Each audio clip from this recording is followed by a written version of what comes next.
What up, fam? Hit that like, hit that subscribe. We still don't have a franchise quarterback. Let's talk about it.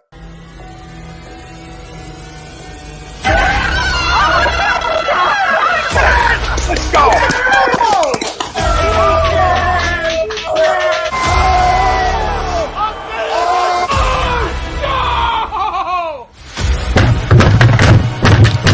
This ain't the fuck like oh, this game he stinks.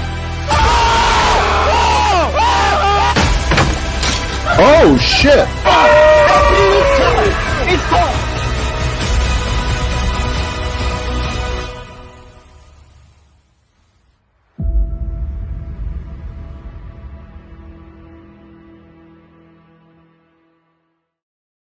Hi, folks. Bob Mannery here. You're listening to A2D Radio, real sports talk radio for the fans, by the fans, no agenda.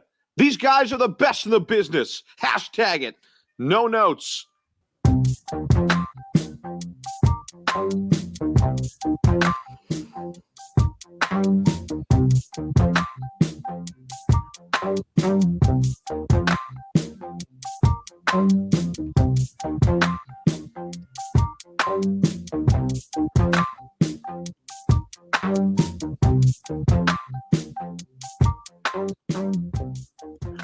Welcome in, everybody. This is Monday Morning Quarterback, only on A2D Radio. Every Monday, we are brought to you by FanUp, and FanUp is the best way to enjoy fantasy sports, daily NFL contests, and more. Win great prizes. Sign up today. Use promo code A2D for 5,000 bonus points. That's a $50 value. FanUp, find them right on the Apple Store. Go download it. Told you, come challenge me. Come challenge any of us that have the app. I accept all challenges, right? Even if I don't even like the bet. I accept. So go win some money. Go download the app. FanUp, right on the Apple Store, and make sure you use promo code A2D for 5,000 bonus points for a $50 value. That's Ryan Brotto. I'm Tom Arnone. Let's go through it. Biggest winners and losers, Eagles, of the Super Wildcard weekend. We'll also break down the rest. We'll break down what already took place on NFL Wildcard weekend and give you a little look forward as well. We'll play a little game of Would You for certain quarterbacks that you may want here in Philadelphia. That ties into the future of Jalen Hurts.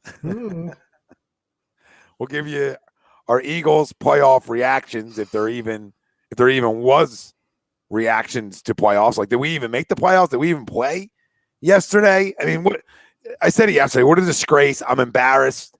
I really am, because there couldn't have been a worse way to end your season than that, right? When you overachieved per se and got to the playoffs, to get embarrassed was the worst way to end the season, because now as a fan base, and you would think, you know, a general manager, an owner, etc., that you have a little panic, because now you don't know, like, do we even belong?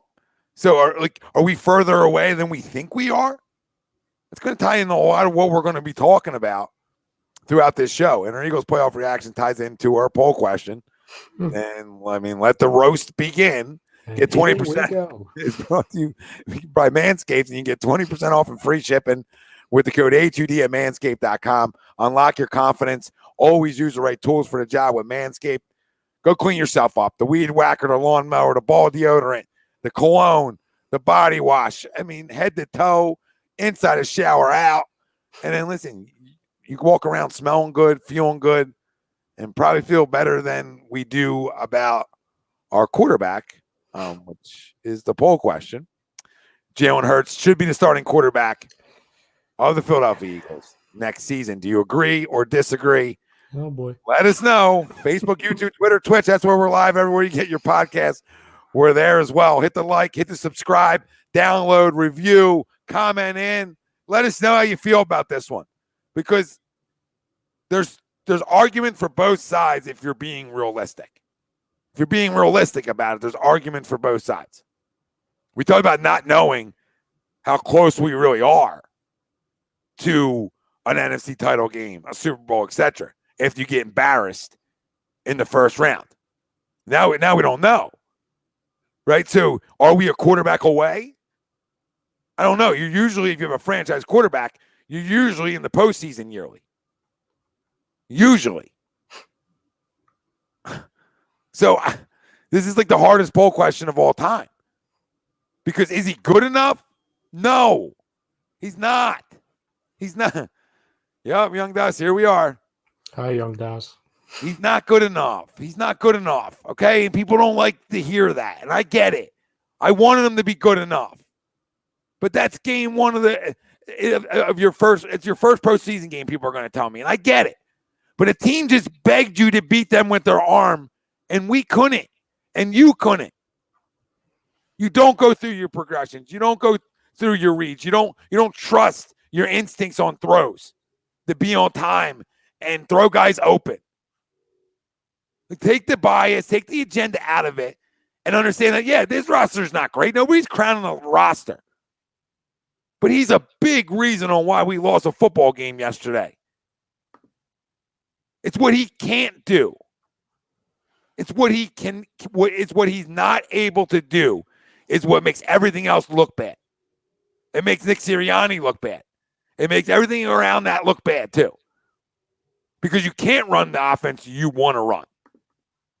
Right? You can't do it. Right? You're never going to be able to run the offense you want to run with a guy who won't go through his reads. A guy who won't throw the ball to a wide receiver that you drafted, in the top 10. Like when guys are open. Quez Watkins open. Right? He refuses to throw guys open. The laundry list of just locking in on one guy and everything that happens after that. Right? It's what we watched all year for the most part. And then we changed our game plan. We ran the football, right? We changed everything we did on what we wanted to do, right? From the first 7 games. When Nick Sirianni wanted to throw the football around, he wanted to do those things. Wanted to use his offense he brought here. And wasn't able to adjust on the fly. Credit to him. And credit to the football team, too. And then they went and started winning some football games. Against who, though? And we talked about that.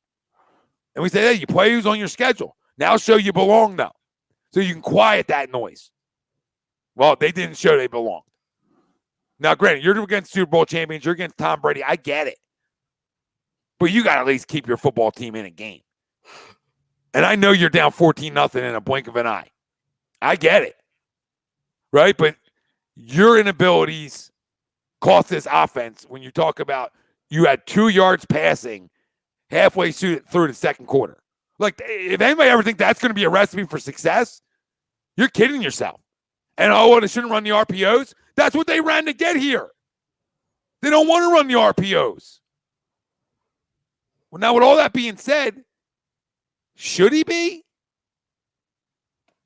I can make an argument that I agree he should be, because what are you using it for? You're using it for Matt Corral. You're using it for Kenny Pickett. Right, like guys that we don't know, we might like. I like Matt Corral, right? I do. I like Kenny a little bit, but enough to say like this guy's going to come in and he's the guy, or did I just waste another one? Right. So I'm going to agree for this reason and get and like all the bullshit thinking about it, because that's what took me all this time. Is I'm still thinking about. I'm talking it out in my head as I'm getting to the punchline. Is that I'll agree, because hey, if you give him his junior year. If he doesn't show any more progress, which I don't expect him to show, but if he does, then great, right? And if he gets better, then he's your guy. But if he doesn't, now you're going to be trading a first-round pick this year anyway, if we like it or not. So you try to compile 2 for next year, and now you can build a football team with a lot of cap, right? A lot of salary cap opened up, and the fact that you have 2 first-round picks this year still, right?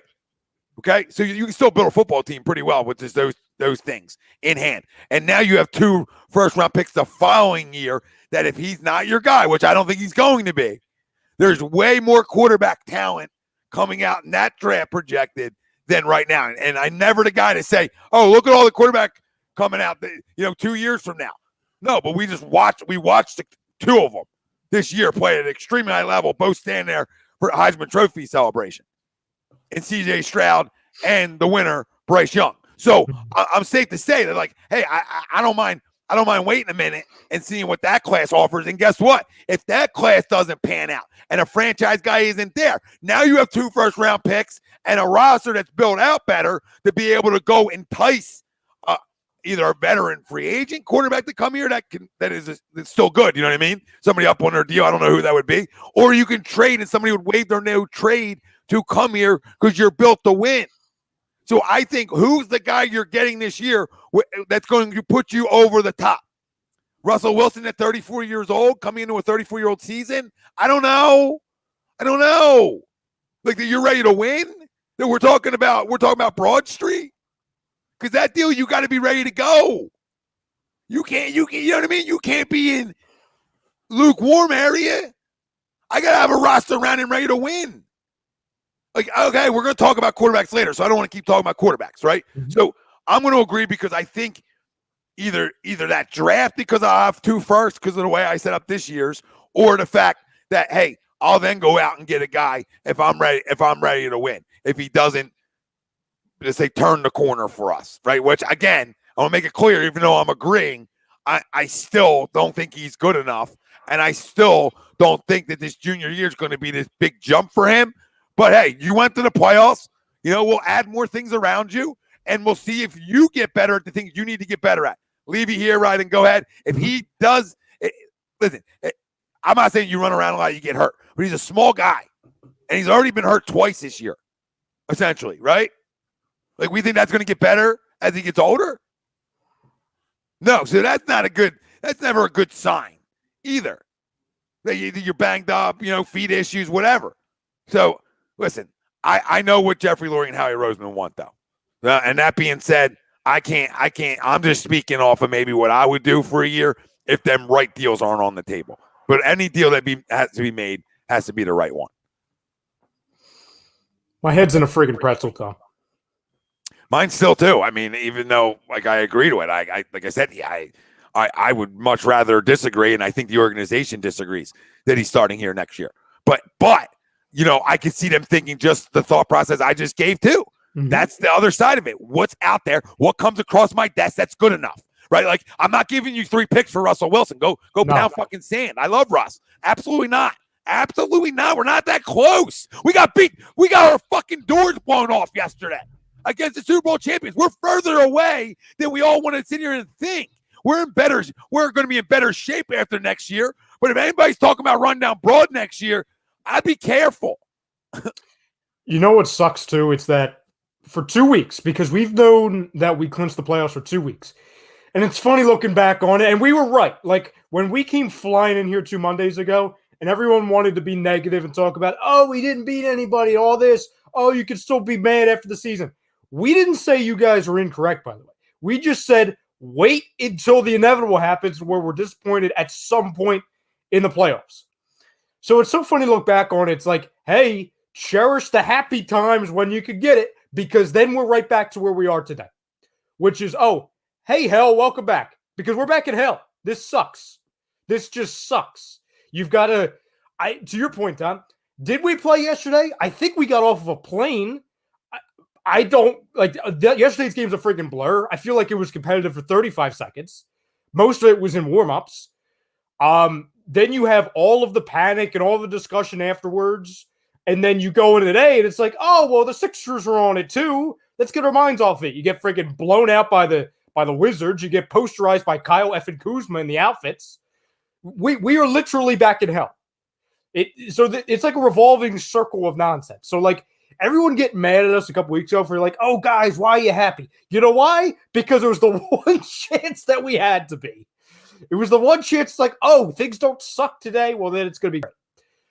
As far as we're going to lose this football game. I mean, we all sat back and knew we were going to lose, so we were trying to enjoy it while we could. Yes. We begged the last 2 weeks, Tom, as a show, almost as a fan base. There's 2 things that can't happen. Jalen, you can't be the storyline on Monday morning. Sorry, I'm bougie, Sean. I'm bougie, Sean. All right. There ain't no Duncan. We're bougie here. Oh, Starbucks? Starbucks? Yeah. Okay. We're bougie. Jalen, you can't be the storyline on Monday. And guess what? He's the storyline on Monday. And you guys have to at least be somewhat competitive to where we're not in a panic and then questioning everything good that happened this season. Well, guess what happened? We weren't competitive. So it's like literally the worst possible scenario that we begged to not have happen happened. We weren't begging to win. We weren't begging to just steal victories or even lose by 7 points. We were just saying, hey, make it a freaking game. Create the illusion for 5 minutes that maybe we could steal it. How'd that pan out? And that's where we are. As far as, and Pete says, yo, fam, just wanted to chime in. FYI, I hate it here. Yeah, us too, Pete. I feel like we're headed to mediocrity village. That goes right into my point here. And we talked about it before we came on the air, Tom, and we were both kind of in the status, and you said it in the open. This might be the hardest poll question we've ever had to answer. Not because we're like tied to Jalen Hurts as fans. We've said it a million times. We'll continue to say it as long as he's here. We appreciate him as a person, a competitor, a kid, a player, all that stuff. We love the mindset, and we wish that we could take his mindset and put it into somebody who actually had an arm and someone who could read a defense and look at his wide open number one wide receiver a couple times, but you can't do that. I am scared to death today that if we hang on to him, are we just going to become the Broncos? Are we going to become the Panthers? And I know the Panthers tried and they thought they had their answer in Darnold and I guess Cam Newton, but we all know, whether we want to admit it or not, that Jalen Hurts, unless some miraculous epiphany happens inside of his ability and inside of his mind, that he's not going to lead you to a Super Bowl. Hell, he might not lead you to a playoff win. And I get it. Listen, first year as a starter. You're 22 starts under your belt. That's a lot of starts, okay? There's a lot of guys who are better than him that have flashed way quicker than him. So I look at it and it's like, okay, yeah, we can go into it next season and we could try and build a roster and we can have a defense that's better and maybe another weapon or two for him and running backs that can actually stay healthy on the field. But what are all those weapons going to do if you're not even looking their way? What's a defense going to do? And this isn't necessarily his fault, but what's a defense going to do when you have a defensive coordinator that's not going to put them in any situation to succeed? Well, real quick, the only thing that weapons does if you don't look their way is those guys get open, because if you have 3 or 4 guys that are always open, and it's going to, yes, would it make his life easier per se because he's one look and go? Because that one look will be open more times than not? Sure, yes. And that will look better and whatever. But no, it's not. Just adding stuff around isn't the only problem. Mm-hmm. And the way I look at it too, if we're going into next year with him and we get more weapons, are we just delaying the inevitable? Like, are we just saying, okay, we'll move on from him, but we're going to do it in a year? So we're just kind of buying time. And I get it. I understand why you would buy time, contract status. And the biggest thing, which you and I talked about before the show and you talked about in the open too, Tom, is there's not that wow option to us. I love Russell Wilson. He's one of the most exciting quarterbacks of this decade, in my opinion. It's a fact. It's not even an opinion thing. But he's going to be 34 years old next season, and I'm not giving up 3 picks and having to pay him. Not doing it. Rodgers is not going to come here. I'm not even sure if he's going to leave Green Bay. And then are we really in a status to where we're going to throw 2 first-round picks and then have to pay Derek Carr after next year when, yeah, he throws the ball a lot better than Hurts, but how many playoff wins does Derek Carr have? Am I going to sell myself on giving a couple picks for Jimmy Garoppolo? No. How many times did he try losing that game yesterday alone, let alone in his entire career? And to your biggest point, Tom, especially with the Capitol, there's nobody realistically that I can wrap my arms around and say, hey, go get in the draft. I've been talking about Matt Corral for like 4 months. I love him, but I don't necessarily think we're in a position to get him. 2, I wouldn't trade up for him as much as I like him. And 3, what the hell does that do? Now we're back at square one with the freaking kids. You know what I'm saying? We got to wait until it's 22 starts with him now. You know what I mean? Like, no, and then I'll disagree with you on that because like those days are over. Like, I'll continue to yell that those days are over. You're not waiting 4 years per se for a guy to pan out, right? Like, the guys who can play can play.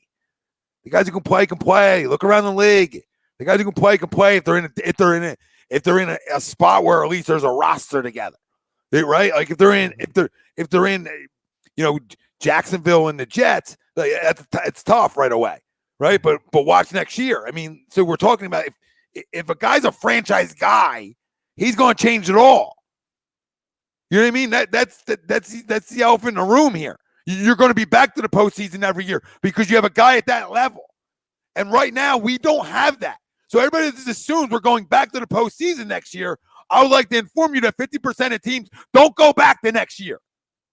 So half the teams that made it this year aren't going to make it next year. That's sort of how it works. So knowing that, you know what would make me feel really comfortable about going back? You know what? A legit franchise quarterback that I don't have right now. I don't know if I can get that quarterback in trade. I know I'm not getting it in this year's draft. Maybe next year's, like I talked about earlier. So where do you go from here? Where do you go? You're in a tough spot. You're in a spot where, okay, that perfect deal has to come across my table, or I don't make it, and then I'm going to run it back with this guy, and it could get worse. It could get worse for him. Yep. You know, there's even more tape on him than there ever was. So unless he really progresses, then you could be a 5-6 win team next year, and everybody laugh at me, right? But I'm being honest with people. Like, you have to find that guy. That's the difference of going to the postseason yearly and being a team that, like, oh, we made it, but then the next year we didn't. Oh, we made it again. Like, do you want to go yearly? Do you want to have actually a chance to win a Super Bowl? And if you do, and you look at Jalen Hurts, do you really think that another 17 games, right, that he's a guy who can win you a Super Bowl? Like, by himself, on his back, can win you a Super Bowl, like some franchise quarterbacks have the ability to do, maybe, right? So, can he? Because if your answer is yes, then I then just stop watching football. Like, right? Just to be fair, your answer can't be yes there. You can be like, well, if there's the right roster around him, he can. That's the only argument you could maybe give me, and I still probably don't agree with that. Tom, so you're in a situation where there's no end in sight right now. No, they dared Jalen Hurts to throw the football yesterday. They begged him. The Bucs, a beat up Bucs defense. I know it's very good. Listen, I know they're the Super Bowl champions. It's the cream of the crop. I know it's Brady. But they begged, hey, we're going to load the box where you're not going to run forward. You have to throw. You got to throw to wide open receivers. And he couldn't do it, Tom. He couldn't do it. And I know it's one game. I know, it's the first playoff game of his career. But guess what? I asked one thing. I'm just talking about me because I know we all had different opinions going into the game. I asked one thing of the Eagles and Jalen Hurts before this game started. Not to win. Yeah, it would have been great to win. Just don't be the storyline. Don't lay an egg. And if I'm wrong for asking our quarterback, I don't care what his status is. Hey, don't lay an egg in a game where you're playing a Super Bowl champion in the playoffs. And he does what he did yesterday. Like, there's plays that bother. Like, I'm still bothered by. Like, that end zone pass to DeVonta Smith that it felt like 2 years to get to the end zone, which was picked. I don't think people understand how much that bothers me. And I know I'm not the only one that it bothers. But, that's like the microcosm of what he is. It's like you can't throw to him in the flat when he's wide open. He's jumping up and down, begging for you to throw to him. And Nate, it's not an overreaction. Get the freaking green sunglasses off. It's not an overreaction. If missing a wide open receiver in the end zone and it taken 2 years to get to it, then you shouldn't watch football. I don't know what to tell you. He didn't. The problem is he didn't miss him early because he rolled out too soon. Or if he would have stayed in the pocket, then maybe he could have had him. And at the end of the day, if you roll out there, you better have a fucking cannon at this level. And he doesn't have a strong enough arm to get it there. That's another thing. Like, you're going to run around. Great. If you're going to run around, you better have a strong enough arm to be able to make throws on the run. So his biggest asset, which is his legs, he doesn't have a strong enough arm to make all these throws. And when he throws his deep ball, his deep ball is never good. His deep ball is never on, like, I don't want to say on time. When do you see him throw a deep ball and it just lands in somebody's lap? All right, everything's either overthrown, underthrown. So there's major accuracy issues that go on, as well as a weak arm. So now you have nothing to make up for. So what are you making up for? And you don't throw things on time, or you don't trust what you see in the pocket and you're quick to roll out of it and not trust it. Because why? You don't trust the ability to be able to throw things on time, and you don't trust your arm strength. So you're going to revert back to what you do trust, which is your legs. And that's just the way it happens. That's just the way it is. That's just the way it is.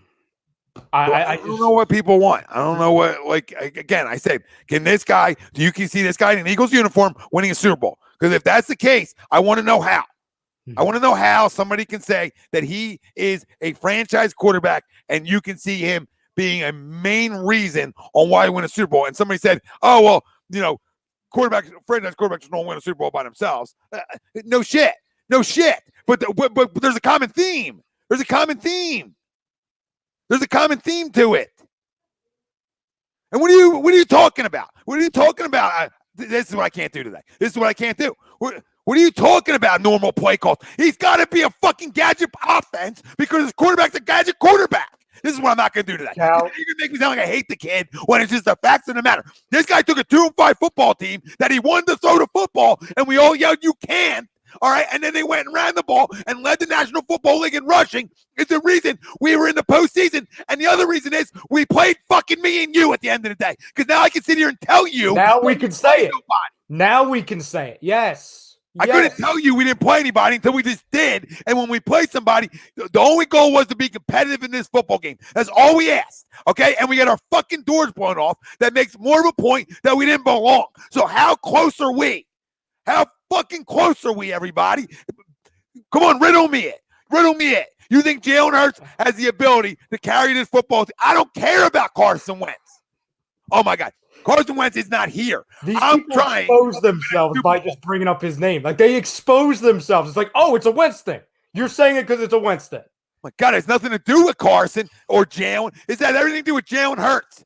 And who's going to be my guy that can get me over the hump?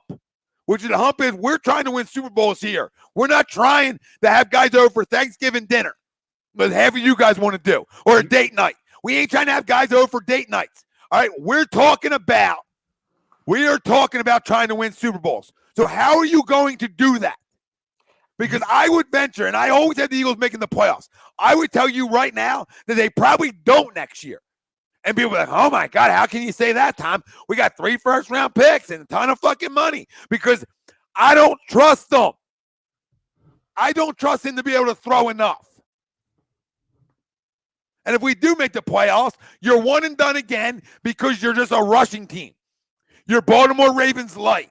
That's what you are. You're Baltimore Ravens light. Everybody knows it, Sean.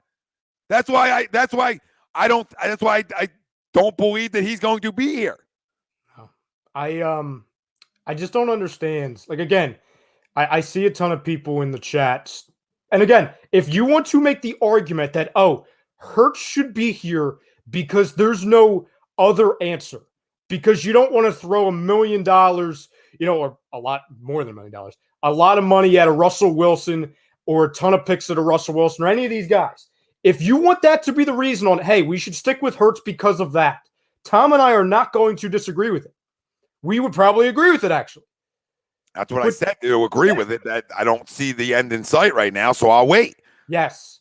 But if you want to make the argument, to Tom's point, that, oh, you guys are haters, and, oh, we should keep Hurts because Hurts is that guy, and he's going to be that guy, and you aren't giving him a chance because it's one playoff game, that's where you're just wrong. Like, I know this is an opinion-based thing, but you're just wrong. You are just factually inaccurate. Some things aren't agree to disagree. Yes. Like, some things are, you just don't have a clue, maybe, or you just love a guy so much and you want him to be so good, which is fair, which I get. We've all had these guys, right? And then you can't take the blinders off to it.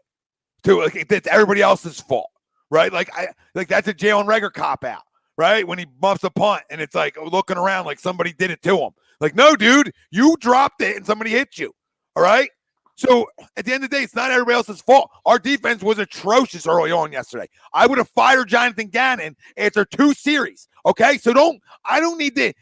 You're not telling me that nobody's going to come on here and say, Tom, you're blaming one guy. Because I made it clear that this is a full team loss yesterday. This isn't one guy. You know what I'd say to that, Tom? But who did I say was the most important part, Ryan? All week long. My guy, most important part was bigger than the defense, bigger than anything else with Jalen Hurts, has to be able to do what? Throw it enough. And what didn't he do? It's amazing that people disagree with you too, Tom. And number one, what he didn't do, he didn't throw it. He didn't throw it good enough. He left the pocket. He didn't do anything we asked him to do. And we had extremely limited expectations from him. We didn't ask him to go in for, 400 yards. At the end of the day, people talking about, oh, well, you guys got to talk about the defense. You got to talk about the coach. It doesn't matter how good your defense is or how bad or the weapons or the coach. When your quarterback can't throw the ball, it ends there. It ends there. And if that makes us a hater of saying, oh, sorry, guys, I would rather have a quarterback who could throw the ball. It's a wide open, guys. Read a defense. Go down through progressions. Then I guess I got to change the definition of hate. Honestly. We talked about it at the beginning, Tom. We did not want to do this today, but it was like inevitable. Like, we would love to open the show talking about how Jonathan Gannon should probably be fired. He's not going to be. He's probably going to be hired by somebody else. But, like, there's so many things that led to that, not just lost, embarrassment yesterday. But you can't ignore where it starts and ends with. Jalen Hurts is going to admit that. And, like, the thing he said yesterday with, like, I see a lot of people praising him for, and I get it, it's a press conference, all that. But, like, him saying, oh, this doesn't define us. This loss doesn't define us. In my opinion, it does define you because it proved all of those doubters right. Well, it defines you to your next one. So, I mean, like, Long time to that next one. I mean, yeah, I hear you. I'm just saying he just used Nick Saban speak. I mean, Nick Saban. No, I hear you. Two of his players. He's just giving. That's why I don't. You know me now. You know me. That's why I don't listen to this shit half the time because it just you get nothing out of it. Like to listen to these guys talk after a game, after a loss like that, they're not going to give me anything I need to know. That's going to make me feel better waiting a whole year for them to come back. Right? Like there's nothing you're going to say to me at this point. It's going to make me feel better. And there's nothing out there. Like, okay, so you're saying you believe Jalen Hurts will develop into a great QB. Let's talk about how we use 2 receivers all season, right, and a bust first-round pick and a bust. Okay, but now we're talking about what's not out there. We're not talking about DeVonta Smith. We're not talking about Dallas Goedert. We're not talking about 2 weapons that he has at his disposal. But then we're also not talking about what will he develop into. You say a great QB, right? Kale, how? Right, like how? Like, what do you see? Like, did you see him get better at going through his progressions? Do you think all of a sudden he's going to wake up next year because he's squatting more and he's going to have a howitzer? Like, I mean, come on, what is changing? Right, the only thing you can even hold on to a little bit is he starts to throw guys open a little bit more. He starts to trust himself on what he's seeing. Right, he starts to read defenses better. Maybe, but you're going to make that case now. Like, why didn't that happen throughout the year? Like, that's something that should get better as the year's going on. Right? Not say status quo through the whole year of it. Were the same question marks week 1 that they were week 17. And my biggest problem with this whole thing is we spent this whole year evaluating this guy, trying to, and we had a false sense of hope. We were delivered a false sense of hope, a false right? This is the whole thing. And now we're here and we're like, oh shit. Wow, he's not the guy we thought he was. And you know why we got that? He was becoming maybe. And you know why we got that false sense of hope? Because they went away from him. Well, yeah, they ran the football. And then he ran it with his legs. And then when he did throw it, right? This is the whole concern. It was still a concern. This is why, then don't listen, Jacob. Don't listen, Jacob. And then why are you here? Because what's the clown thing? That a guy like myself spoke all week and many others saying that he needs to throw the ball enough to win on Sunday or at least compete. This is just to compete, I was saying. Just to compete in the football game, you have to throw it enough. and then he gets fully exposed. He gets 8 in the box, and they're begging you to throw the football, and he still can't. Like, dude, a Hall of Fame quarterback was on yesterday, like him or not, Troy Aikman, trying not to crush the guy for They were easy laughing throws. at us. Easy throws, Jacob. So what? Who's the clown? Because I'm not drinking the Kool-Aid. I wear green all the time, Jacob. So it ain't me hating the Birds. All right, I'm the guy who had them win 10 games this year. So it ain't me. So buy a clue. Buy a clue. Listen to clowns, because I'm telling you that I would probably bring him back because nothing's out there, and I'll wait for the next year's draft and figure it out then and try to build a roster first and give him a chance again and say all that, saying that we probably don't make the playoffs next year, given that. I don't care how much we have available. It's not easy just to go back to the playoffs every year. No. Say it again. So I'm a clown, Jacob, because 50% of teams that made the playoffs this year won't make it next year. I'm a clown for telling you that's factual. No. Come with substance, Jacob. You want to argue with me? Come with substance and not say you're a clown because you disagree with my opinion. It's agree to disagree radio. So it's set up for disagreements. You want to take personal shots, call us clowns because you don't disagree, because our stance is this guy's not good enough right now. He's not a franchise quarterback. And if you think he really is right this minute, shit. No, Tom, we're clowns because we expect our quarterback to throw to wide open receivers. Wide open guys. Dude, hitch. Wide hitch routes. We're talking about hitch routes. We're talking about simple slant concepts. Are we okay? Like, we're not talking about an integrated offense here, right? We're talking about the basic, simple, fundamental throws that were my concern coming out of college are still my concern today. So tell me how that's a clown. How that's a clown when I've tried to give this kid every chance, where I praised him when we needed to, where I said, you know what, throughout this year, we should start talking about what he doesn't do and what he does well. Okay. Throughout that, you still gotta look at it. You still gotta look at it. We went in we didn't go face the 85 Bears yesterday. We faced a very good defense, okay? And we couldn't even move the fucking football because of him. And you're gonna tell me, well, come, because we couldn't run it. No, we couldn't run it because they had 8 guys in the box wanting us to say, yeah, run against 8 in the box against us. Go ahead. They're begging us to throw it, and we couldn't do that well enough because, one, the guy won't go through reads. He won't get at the ball out of his hand quickly because why would he? Because he's so great and we're clowns. You look at the guy on the other side of the field, the greatest of all time, but everything's out the hand. And I'm not telling you every play needs to be out the hand, but some plays, I mean, come on, dude. How long does he hold on to the football for? I mean, think about it. I want you to run around. I want you to make plays. But you also have to be able to see an open slant, even though you're running a screenplay. When I see the one-on-one out there and know what the other part of this is built into, right, then I'm going to hit DeVonta on that slant. Or if I'm a seasoned enough quarterback and see it enough, when he's running that slant, even though I got a screen set up, I pop hips and go there. But when he's stare down city on everything, like most people aren't looking at the screen right away when you're throwing a screen pass. Most of them are looking down the field. So if that's the case, I should sure as hell see him looking. But no, you don't trust nothing. So you're now eyeing up a screenplay. Said no one ever in the history of quarterback. But I'm the clown. Get the fuck out of here. Get out of here. I Ted, bring the guy back because there's nothing out there right now. Let's build around them. Circle jerk me to 7 wins next year. And then after that, I'm going to get a guy.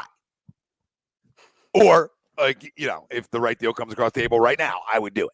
Well, but I'm a hater. So Robert says, what's the answer then? Because he's not it.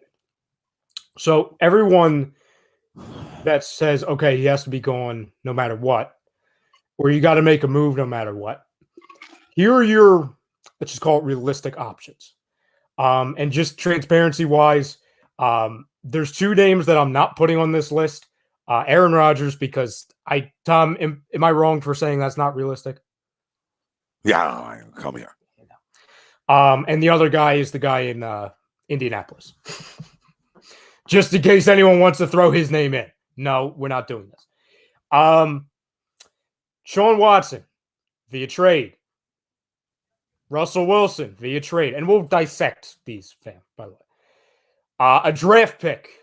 Anybody. Like I see somebody screaming for Carson Strong. What? But okay. Derek Carr via trade. Jimmy G via trade. Kirk Cousins. Tyler Huntley. Like, really? Any of those terms say wow to you? Oh my God, we've got to do that. I mean, Deshaun Watson would always be wow to me if it's the right price and knowing he's playing, right? I mean, like, Yeah, like that's. But I don't even bring him in the conversations because I don't even know if he's ever going to play again. I don't know where he stands. But if you're telling me Deshaun Watson's on the table, and I can get him for the right price and he's playing football, then absolutely. Yeah. Because then I'm probably going to go to the playoffs yearly because I have a legit quarterback that can do all the things that this guy's doing, but better, and actually has a strong arm. And he's not perfect, but he's at that upper echelon of top 10 quarterbacks in football. Yeah, and like you said, Tom, I can't even have that discussion about him, let alone with him if I'm an organization until I know where he's at. And again, at the end of the day, he's the same person. All reports say that he wants no part of coming here. So that's like a complete uphill battle with all that. So Chelsea, who's screaming and yelling that there's no alternative? I'm telling you that the alternative is to wait, is to trade a first round pick this year for a first the following year. And then you got 2 going into that draft with guys like Stroud, and Bryce Young. Like I'm screaming and whining that I don't like what alternative. We're giving you some right now, and are they all that delicious? Are they getting you over the hump? Like, it is what people don't understand. So yeah, what alternative? The alternative is the realistic situation is he comes back. That's the most realistic in terms of what's out there. But keep in mind who the owner is and the general manager. But continue. If so I told you I would give you a would you make this offer thing, because I think you and I are in the same boat where we wouldn't be giving up 3 firsts and have to pay Wilson. We wouldn't do that. If Seattle came to you and said, hey, give us number 15 and number 19, and let's just say throw in Hurts, you doing that? No. Okay. No. So you're not doing 2 and not two in the same draft. Absolutely not. Okay.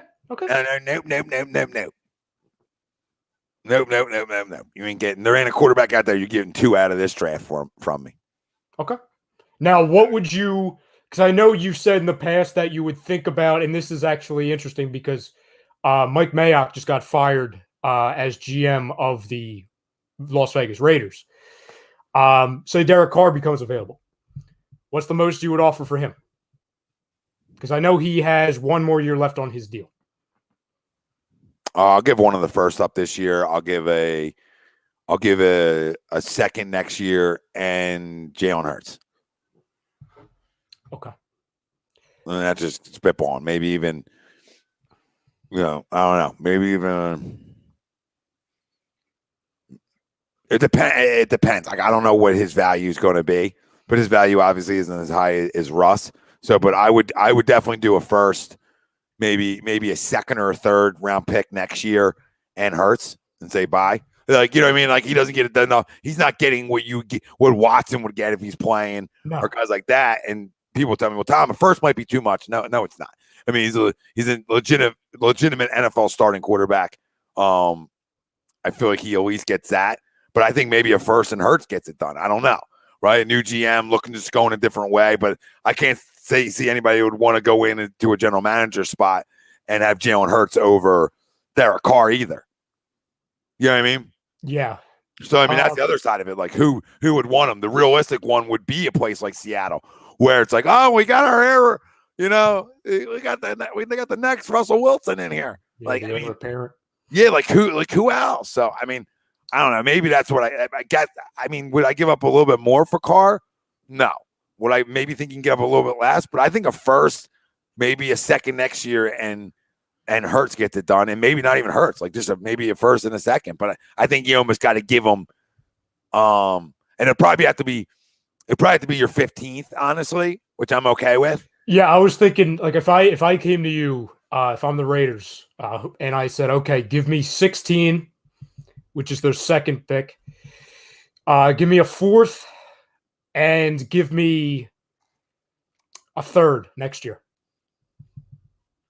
Don't even give me Hurts, because I'll draft I'll draft Pickett. Yeah, I mean, yeah. So you're in a way you're sticking with Hurts. Or Okay. you're not sticking with him, but he's on the roster. He's still on the roster. Okay, yeah. I wouldn't even have him on the roster. Okay, so you would just throw him in anyway, just to get him out. Just to get him out.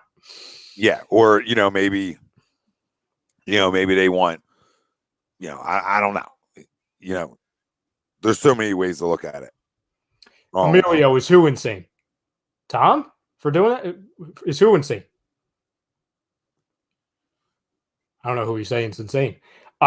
Would you even consider having a Jimmy Garoppolo conversation? Because he's going to be on the move. You won't even go down that boat. No. Same with Kirk Cousins. Yeah, I'm good on Kirk Cousins. And I'm the same with both. I think the Eagles would have a conversation about Garoppolo, but I wouldn't. And I see these posts today. I think there was a couple articles in the city today, like, oh, here's 5 reasons why Kirk Cousins should be the bridge quarterback in 2022. What the hell are you trading for a bridge quarterback for? If you want a bridge quarterback, stick with the guy you already have on roster that you're paying nothing. Oh, well, like, what? Kirk's only got a year left on his deal? I believe so, yes. Okay. Why are we trading for bridge? Giving nothing up. What do you think you're giving up for him? I'm not giving anything. I'm not giving up a 4th. I'm not doing anything. Taking on the money. You're taking on the 1 year of the contract. I just can't touch him. I can't. I know our guy can't throw the football. I know Cousins. No, like, I'm not sitting here crowning for Kirk Cousins. No, I know you're not. I know you're not. Like, if they picked up the phone and said, "Hey Tom, how about a second for Kirk?" Okay, where do I sign up? Maybe a second and a conditional, right? Like, you might get a second a year after if he plays really well, right? Maybe. Okay, I got 3 first-round picks. I'm good. I'm in a good spot. You know what I mean? So no, like, I'm not rushing for Kirk Cousins, but on a 1-year deal, like, okay, like, as a bridge to try to still compete for next year, and then hey, maybe I'm in the Bryce Young, CJ Stroud conversation, sure, because at least I'll go in the next year feeling like I can throw it a little bit. But no, I'm not rushing for Kirk Cousins. No.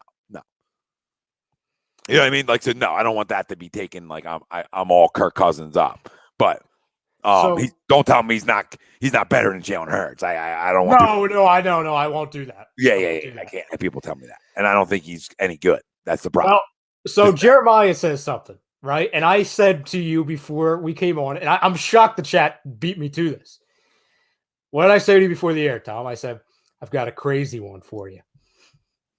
I've got something crazy, but it clearly might not be that crazy because I've seen 20 people say it. Stop, you guys. Stop. Trade Minshew for a 4th. Sign Jameis as your backup competition. No, I would just rather have Minshew. Are you ready to do a deal with the devil? No, I'd rather just have Minshew compete versus Hurts then. You can also do that. That's also an alternative for this year without making a deal.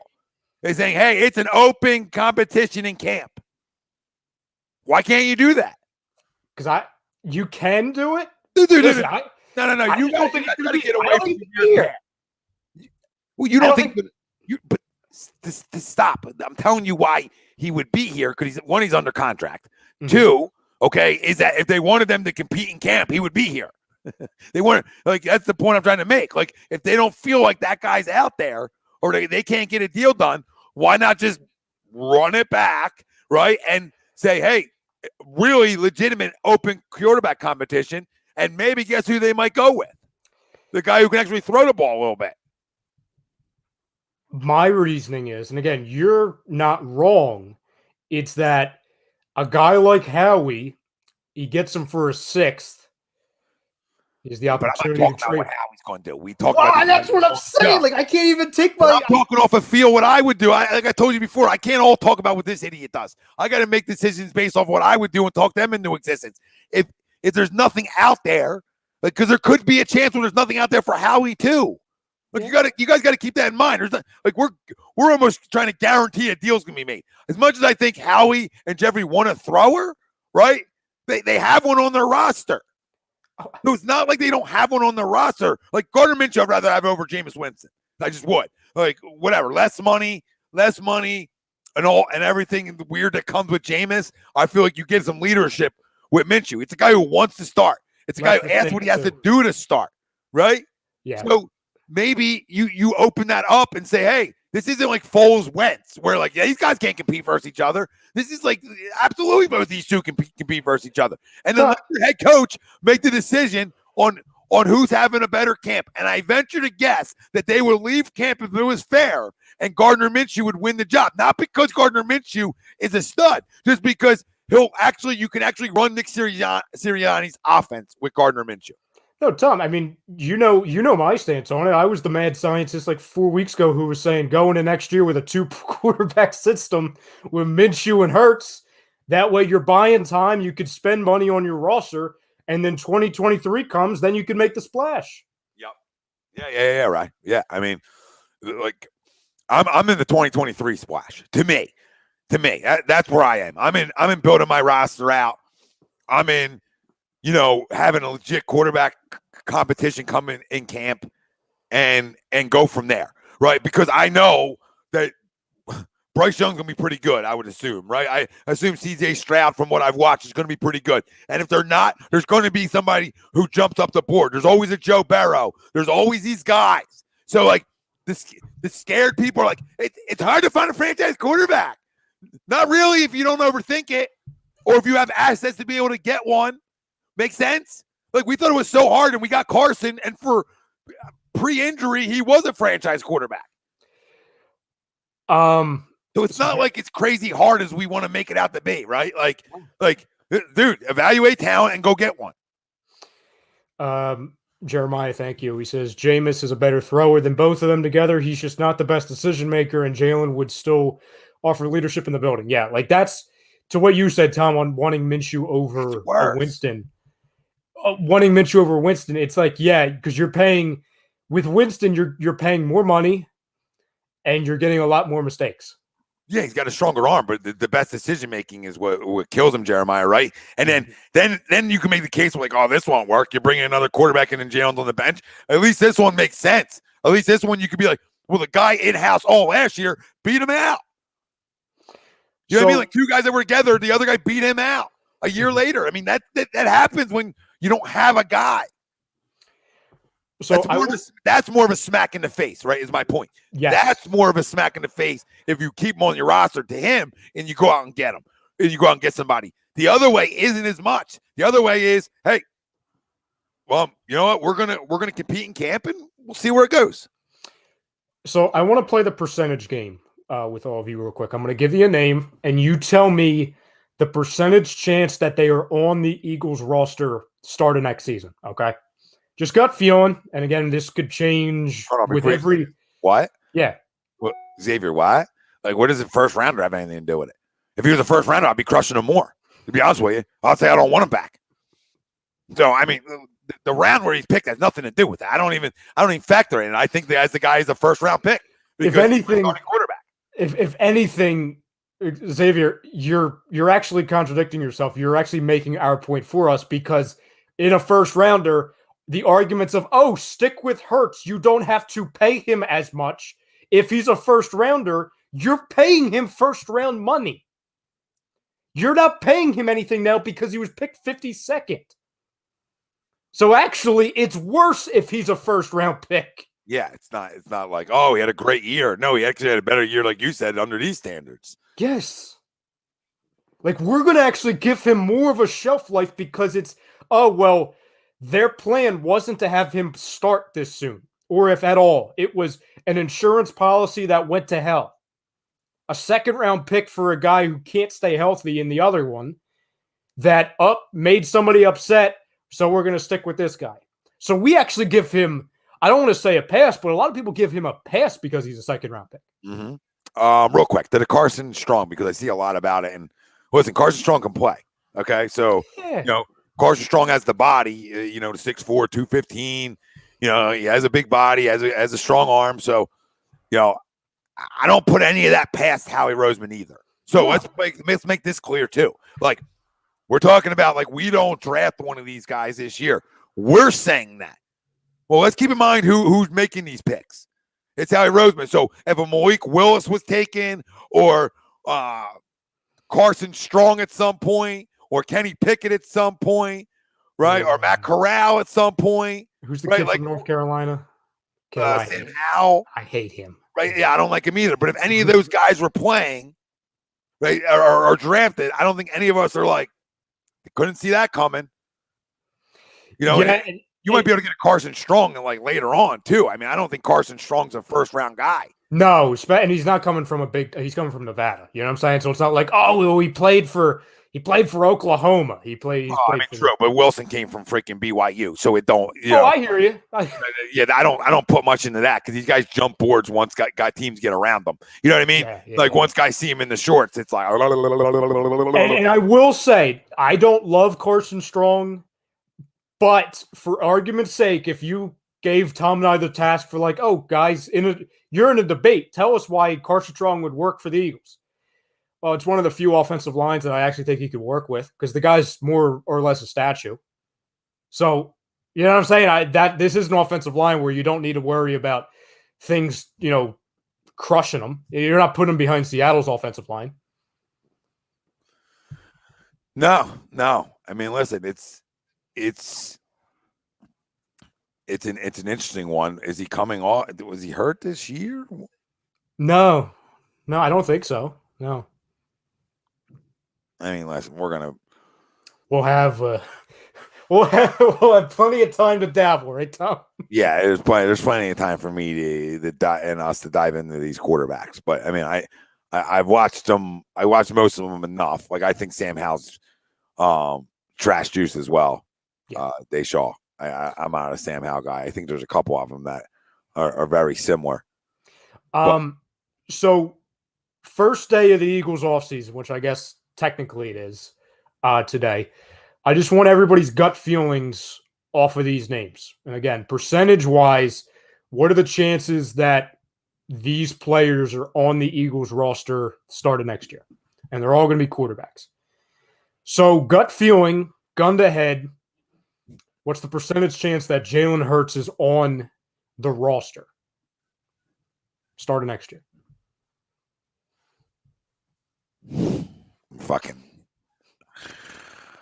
Oh my God, we're doing this. I mean, they can't trade him, can they?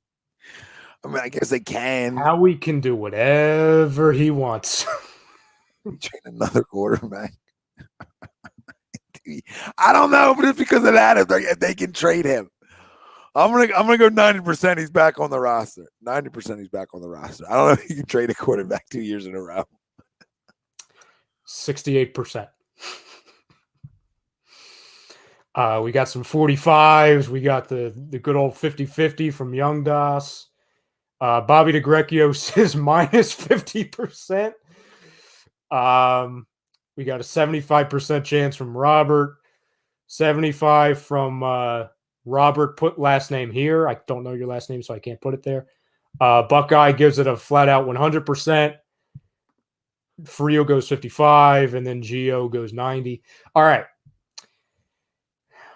Percentage chance Russell Wilson is here.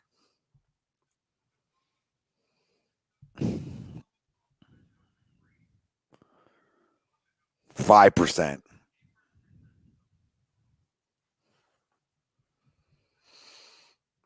25. He's the white whale, Tom, and I know I'm not telling you anything he does that you don't know. Yeah, but the other teams have bigger assets. They have more assets that maybe get them.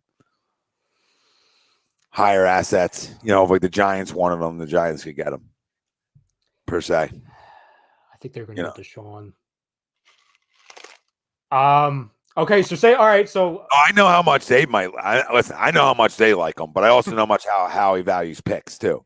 So, I feel like they're in a tough situation. That's why I'm at 5%. Like I just don't. We're gonna keep going through this. I don't not in a sarcastic way. Like we're gonna keep going through this, and I don't.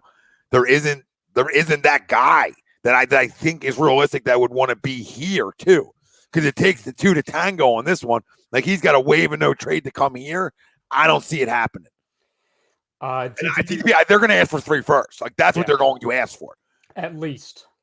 And they're not going to get that, but they're going to get 2 first, a second, maybe a fourth. Like they're going to get sort of what they want though. They might not get that, but they're going to get what they want, because if you're looking at the Eagles or the Giants first, and somebody said something about Sierra and they're 100% spot on, like she's not going to want to come to Philly. You got a chance to get her in New York.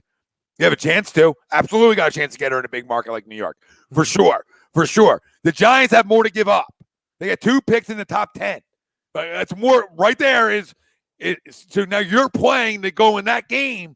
Now you got to give up more because you don't have that early pick. That early pick could be enough for Seattle. And then a pick next year, it's already over for you because how high that pick is, where you might have to give up 3. Percentage chance that they draft a quarterback within the first 2 rounds.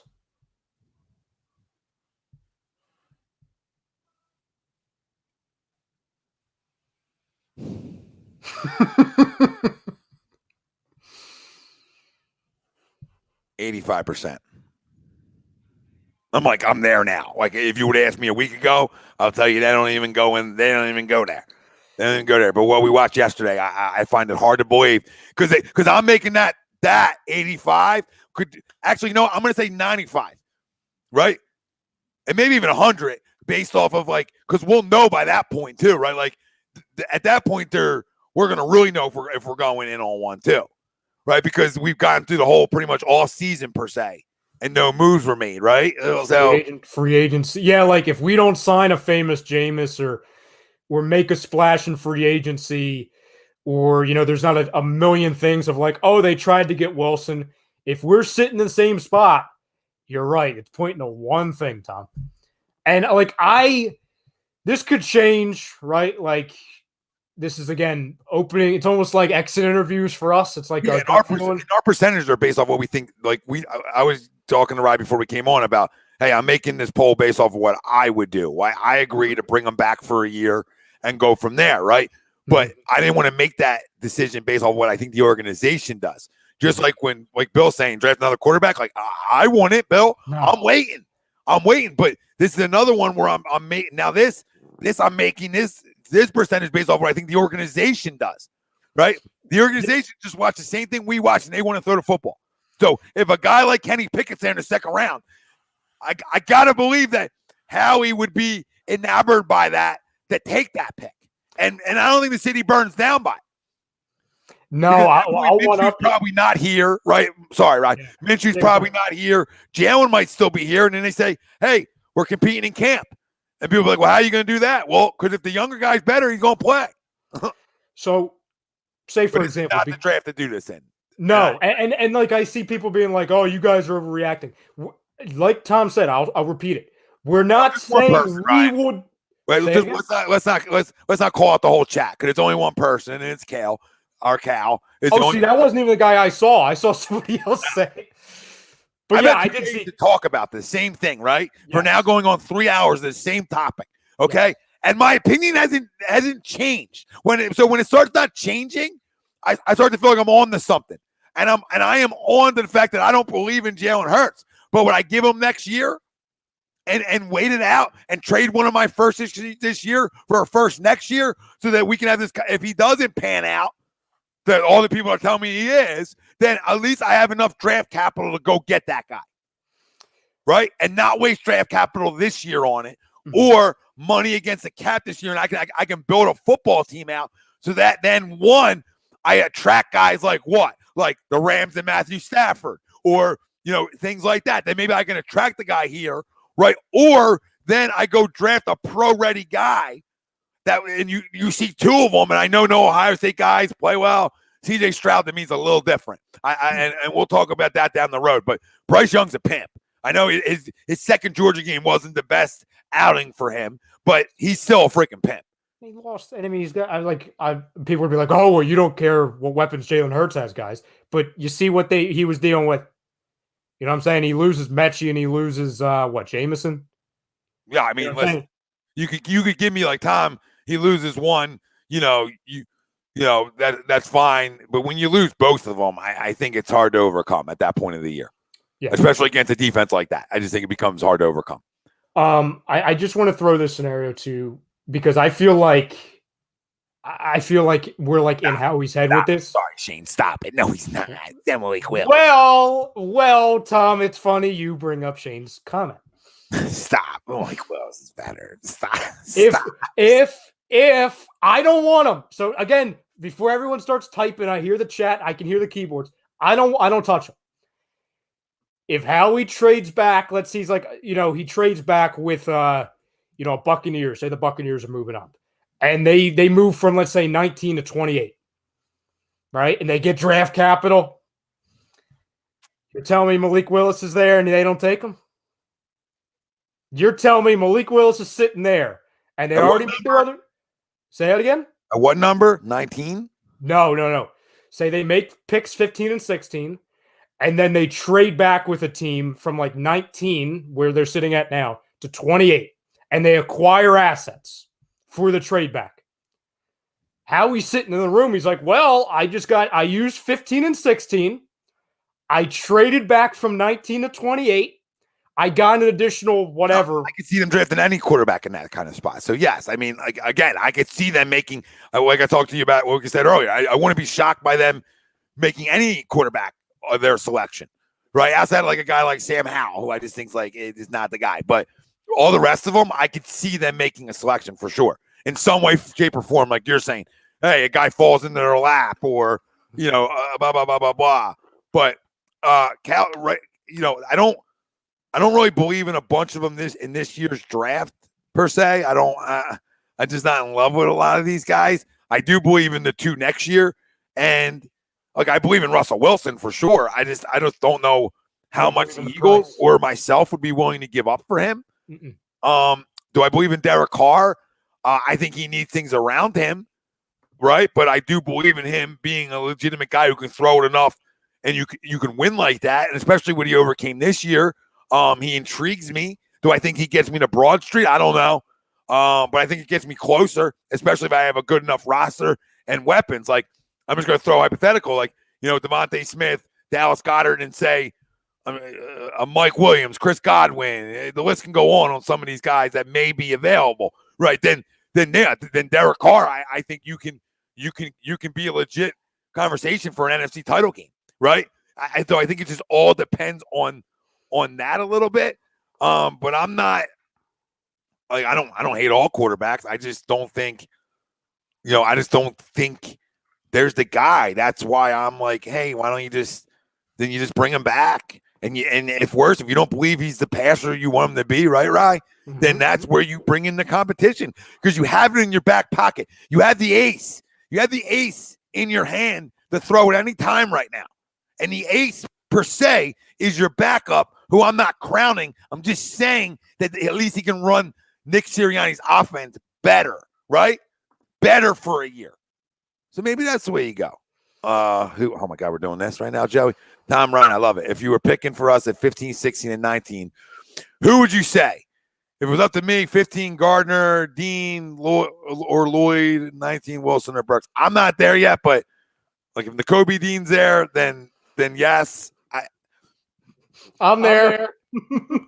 I'm there. Yeah, I'm just not. I got to see where this is such a long process on where this on where this goes, right? Like, in terms of you got to get through the combines and you got to get through all this stuff, and then you got to sort to feel like, hey, where the team think guys are going to really start to evaluate where guys are going to fall out at, right? I mean, we just have a while away. That's why I'm saying I'm not there yet. But Gardner's the cornerback from Clemson, I believe. No, Cincinnati. Cincinnati. Andrew Booth is the Clemson guy. The only reason you know that is because you listened to the show last night. So don't you come on. No, I did. No, I did mocks. I did Okay, mocks. yeah, I was gonna say you're not Mr. College, so don't you. No, I'm in deep. I'm deep. I gotta correct you now. I gotta correct you for correcting me. No, I'm Shut deep. your mouth when you're talking to me. No, I know. I hear you. Like the Okay. Yeah, Gardner has a fucking nickname. Yeah, I know. Oh yeah, Sauce. Sauce. Yeah, No, I'm deep in, Tyler. I'm deep in. You I fucking know sauce his me now. nickname. I can't.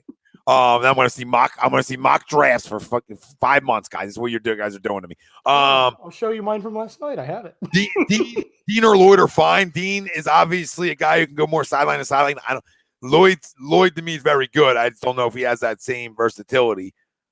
And I can't go wide receiver again, Joey. I can't do it. I can't.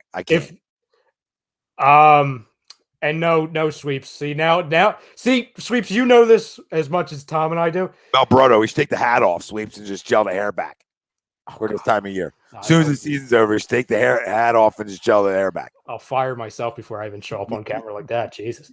We need Greg hair. We need Greg hair.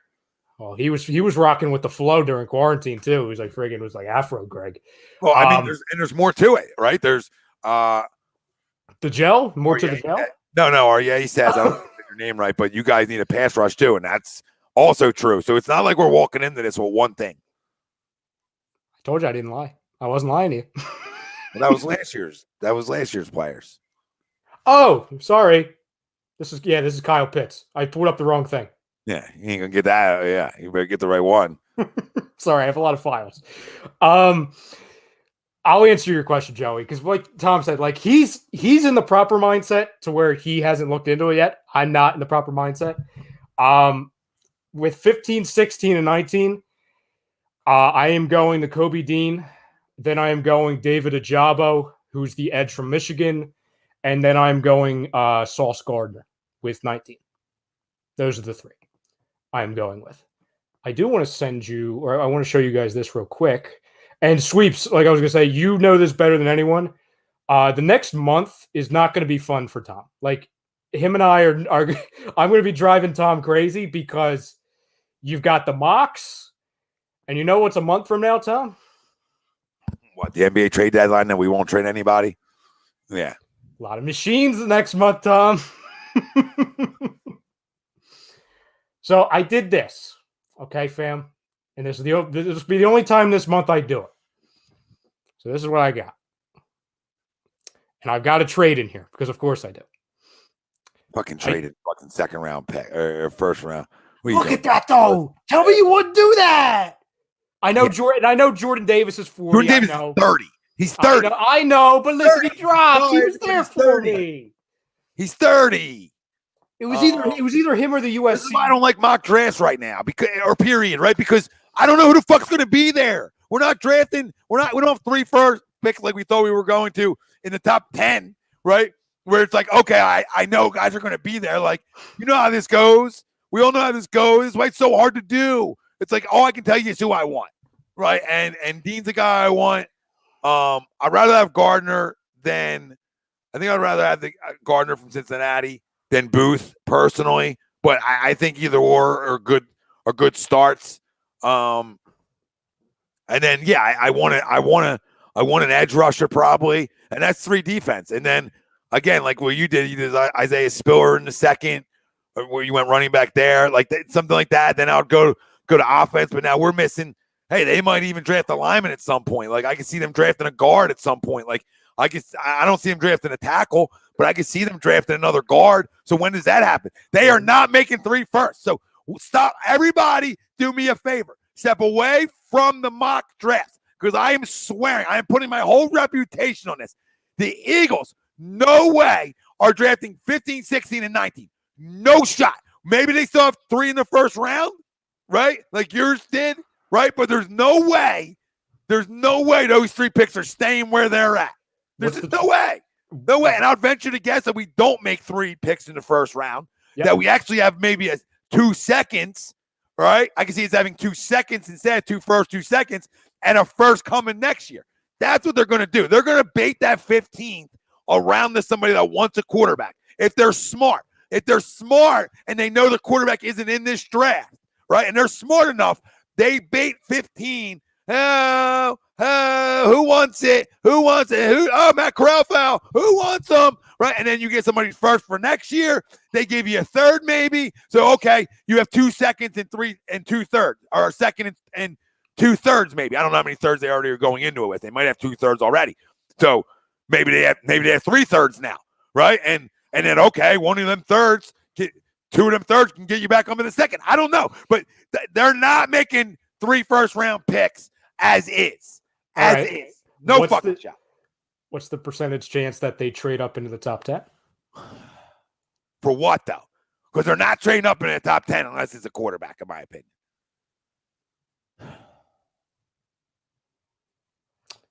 Would they do it? Okay.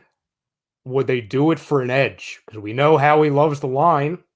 But who? Who's going to be there? Like, who are you getting? Like Hutchinson? No, I'm not trading. No. Well, no, he's not going to be there. Well, then it's what about and he's going to be top 5, probably top 7. So who did you say? The kid from Oregon. So either way, you Thibodeau. Yeah, I mean they're your top 2. Like, unless you move up to get the best. Yeah, it's Karlaftis. It would be Karlaftis. Yeah. Is that the Purdue kid? Is that the Purdue guy? Yeah, he's good, but I'm not trading all the way up for like the third guy. Yeah. Because like I don't need, like, everybody's like, oh, you need an edge rusher. Like, we get it, but in reality, like I don't necessarily need it. I don't, like, in the first round. Like, it can come in the second and come in the third. I mean, Milton's a third round pick as a defensive tackle, and he started to stand out this year. And to be honest with you, he can play a little end too. So I mean, yeah, but you can also go out and sign a guy because you have you just paid Josh Sweat some money. So you know what I mean? Like, there's ways to look at it. It can go a million ways, but unless it's a quarterback, I don't see them doing that because look, they're not just that defense to end the way from going to a Super Bowl. No, what a top 20 or having a top 10 defense? They're just not. What yesterday's game proved to us is that they're kind of like 7 players away. Like, they're not a quarterback away. Clearly, if you get a quarterback, that's going to make a huge jump, but you're a quarterback, another NFL-ready actual starting wide receiver. That's not Jalen Reagor. I like Quez Watkins, but he's not number 2. Nah, yeah, you're right. He's more of a 3, maybe even a 4. You know, I'm still shocked that Greg Ward didn't get more run over Jalen Reagor when he had like a history of at least like catching balls from Carson and being a guy who's at least adequate. Yeah, not the biggest, not the strongest, not the fastest, but I mean, he dropped some balls this year. I get. Well, I also think they were shitty passes too. But I mean, that's story for another day. I still need you to catch a fucking ball, but. I mean, you can't tell me that Jalen Reagor is better than him. Not you, the people. Like, nobody can tell me that. And I'm not. And that's not saying Greg Ward's good. I mean, listen, Henry Ruggs is better. He's in a jail cell half the year, and I'm not laughing at that situation. What are you doing? Oh my God! Was this all the needs? Sorry, is this all the needs? Quarterback, wide receiver, running back, right guard, 2 linebackers, 2 safeties, a cornerback, and an edge. Well, I think Rodney's back next year. I don't know if this year was the last year of his contract or next year. It was. Okay, then whatever. But I mean, they could bring him back. Yeah, it'd have to be cheap. Because I mean, yeah, that's not the draft though, Bob. That's just in general because we need 2 safeties. We're not getting them both in the draft that are going to come out and start for us. So you expect one's going to be a veteran at minimum, and if that's Rodney back or that's a different direction. Well, it's kind of, again, we're putting ourselves into this boat. Like, you would have to project that you're going to address wide receiver at some fashion in free agency. Like, we're obviously begging for like the Mike Williams of the world, but even if they don't let him go, then it's like, you know, like a weird name, like a Crowder, or like, you know what I mean? Yeah. Like, you know what I'm talking about, like a guy like that, like a guy who's like caught some balls in this league, you know, or like a Christian Kirk. Yeah, like, I'm talking about probably maybe a more guy. Yeah, I don't know. Like, but you're right. You would assume it's addressed somewhere, even if it's not the A+ guy. They're getting a wide receiver 3 or above in free agency. Yeah, again, it might just be a 3, but it's better than what we have. The last couple of years, we've gotten 4s, 5s, and 6s. That isn't named DeVonta Smith. You would imagine that because you're not going to go linebacker heavy ever in the drafts as much as we want to. So you would imagine they're probably going to find some kind of Band-Aid guy. You know, my mind goes Van Der Esch if you can get him, linebacker-wise in free agency. You know, I think that's a name you and I have talked about before, Tom, that if he's – like I know he's had health issues, which fit in perfectly here, obviously, with the health stuff. But you would kick the tires on possibly trying to sign Van Der Esch, right? Yeah. So like to Bobby, to your point, so then you're kind of filling in, okay, there's your receiver, there's your linebacker. You know, if you bring back Rodney, then that's one of your safeties. You know, and then maybe you bring back a Steven Nelson. Now, I wouldn't bring him back to start. I would bring him back as a depth guy. And I know they gave him that roster bonus or that playing bonus, however they phrased it. I disagree with you. I bring him back to start. And if, like, because, you know what I mean? Like, I'm looking like I bring him back to start because then I'm not like, then I can draft a young corner, right? And that guy can like work it. That guy can work his way up. You know what I mean? Yeah. So if he beats him out, sure, right? But like I'm going to bring him back under the assumption that he's a starter before the draft, and then I don't feel like I'm forced to take somebody that's not the best available. Make sense, right? Mm-hmm. So I'm not in a position to be like, okay, maybe I don't like one of those two corners, right? Maybe one of those corners we don't like, and we don't want to be forced into taking them because it's a need thing, right? I think the most important thing about this draft right here is not to get into the need game. No. It's really to get into, hey, who's the best available right now? And if that guy happens to be, you know, a guard, then guess what? Then I guess I'm drafting a guard. If that's a corner, then I guess I'm drafting a corner. If that's a DN, then there you go, right? As much as I want a linebacker, you know, if that's not the best, like if Dean's not on the board and Lloyd's not on the board per se, right? Then I'm not just going to go one. And I get it every year, but this year more than ever. Well, and like you said before, we're going to know, God, a month and a half from now, what I don't want to say we're going to know, but we're going to have a really good feel of where they're going to go in the draft a month and a half from now based off of where they go in free agency. Like if you sign a Mike Williams and then if you get like I see a name popping up and I know because he's a local guy, but I think he would actually work here, like a Hassan Reddick. You know, if you got a Hassan Reddick and a Mike Williams, you know, then it's like, okay, well maybe, you know, the pressure's off from having to go with a big time, you know, defensive guy in that position or a big time wide receiver. It's kind of like, okay, well, there's two spots that are kind of filled. And then if you bring in a running back in free agency, like all those moves, you're going to kind of build your structure around it. The reason why we're not so used to it as an organization and as a fan base is because we didn't get that luxury last year. Like we didn't get that luxury heading into the draft of like, oh, well, here's what they did in free agency. So we know exactly what they're going to do. Because they couldn't do anything in free agency because they didn't have any money. So we kind of went into it blind as a fan base. Now we're going to kind of have that month and a half buffer window where it's... Yeah, because you're right. They got like Anthony Harris and Nelson later. Yeah. It was like third week of free agency because our market value wasn't that high yet. You know what I'm saying? We couldn't afford the guys that were going in the first 2 weeks. Two other percentages, Tom. Percentage chance that Minshew's on the roster.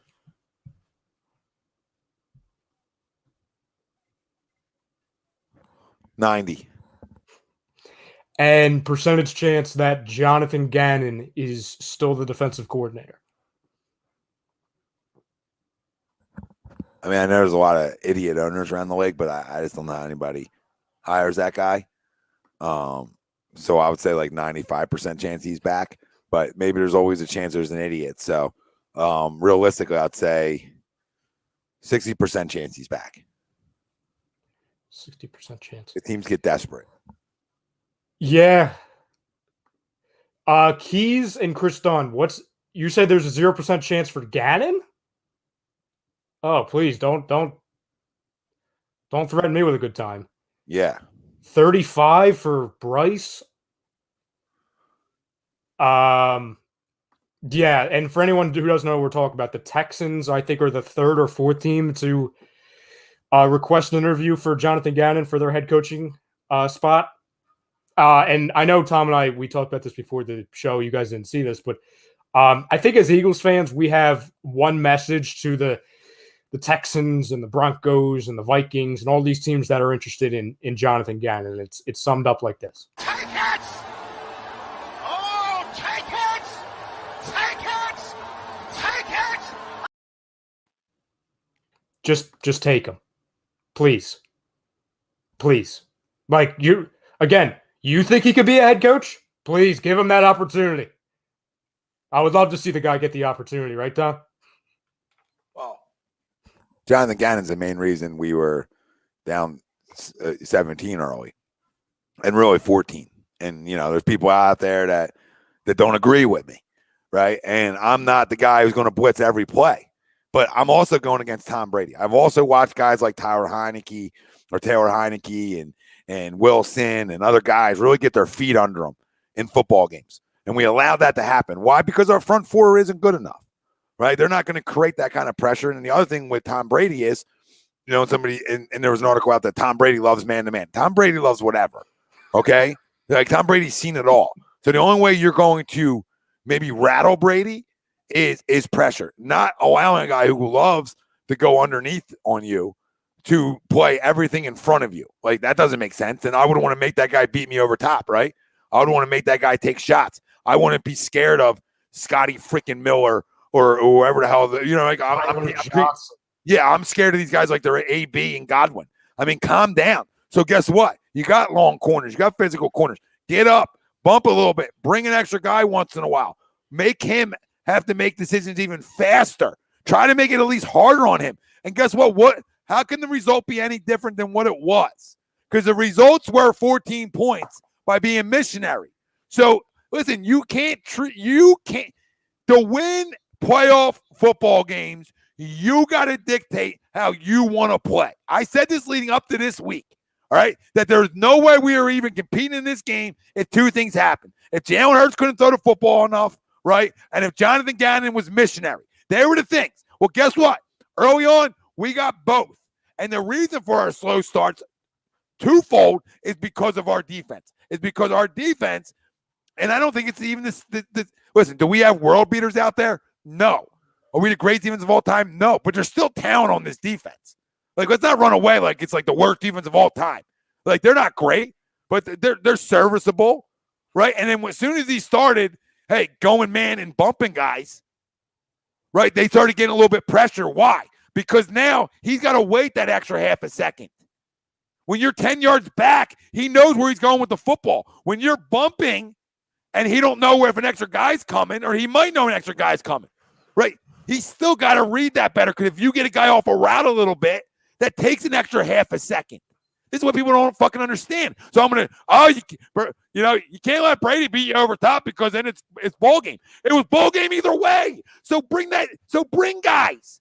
Right? Our favorite defensive coordinator of all time was Jim Johnson. Why? Because he was aggressive. We didn't have the greatest defenses. We had great players in some spots. Let's keep it real. All right?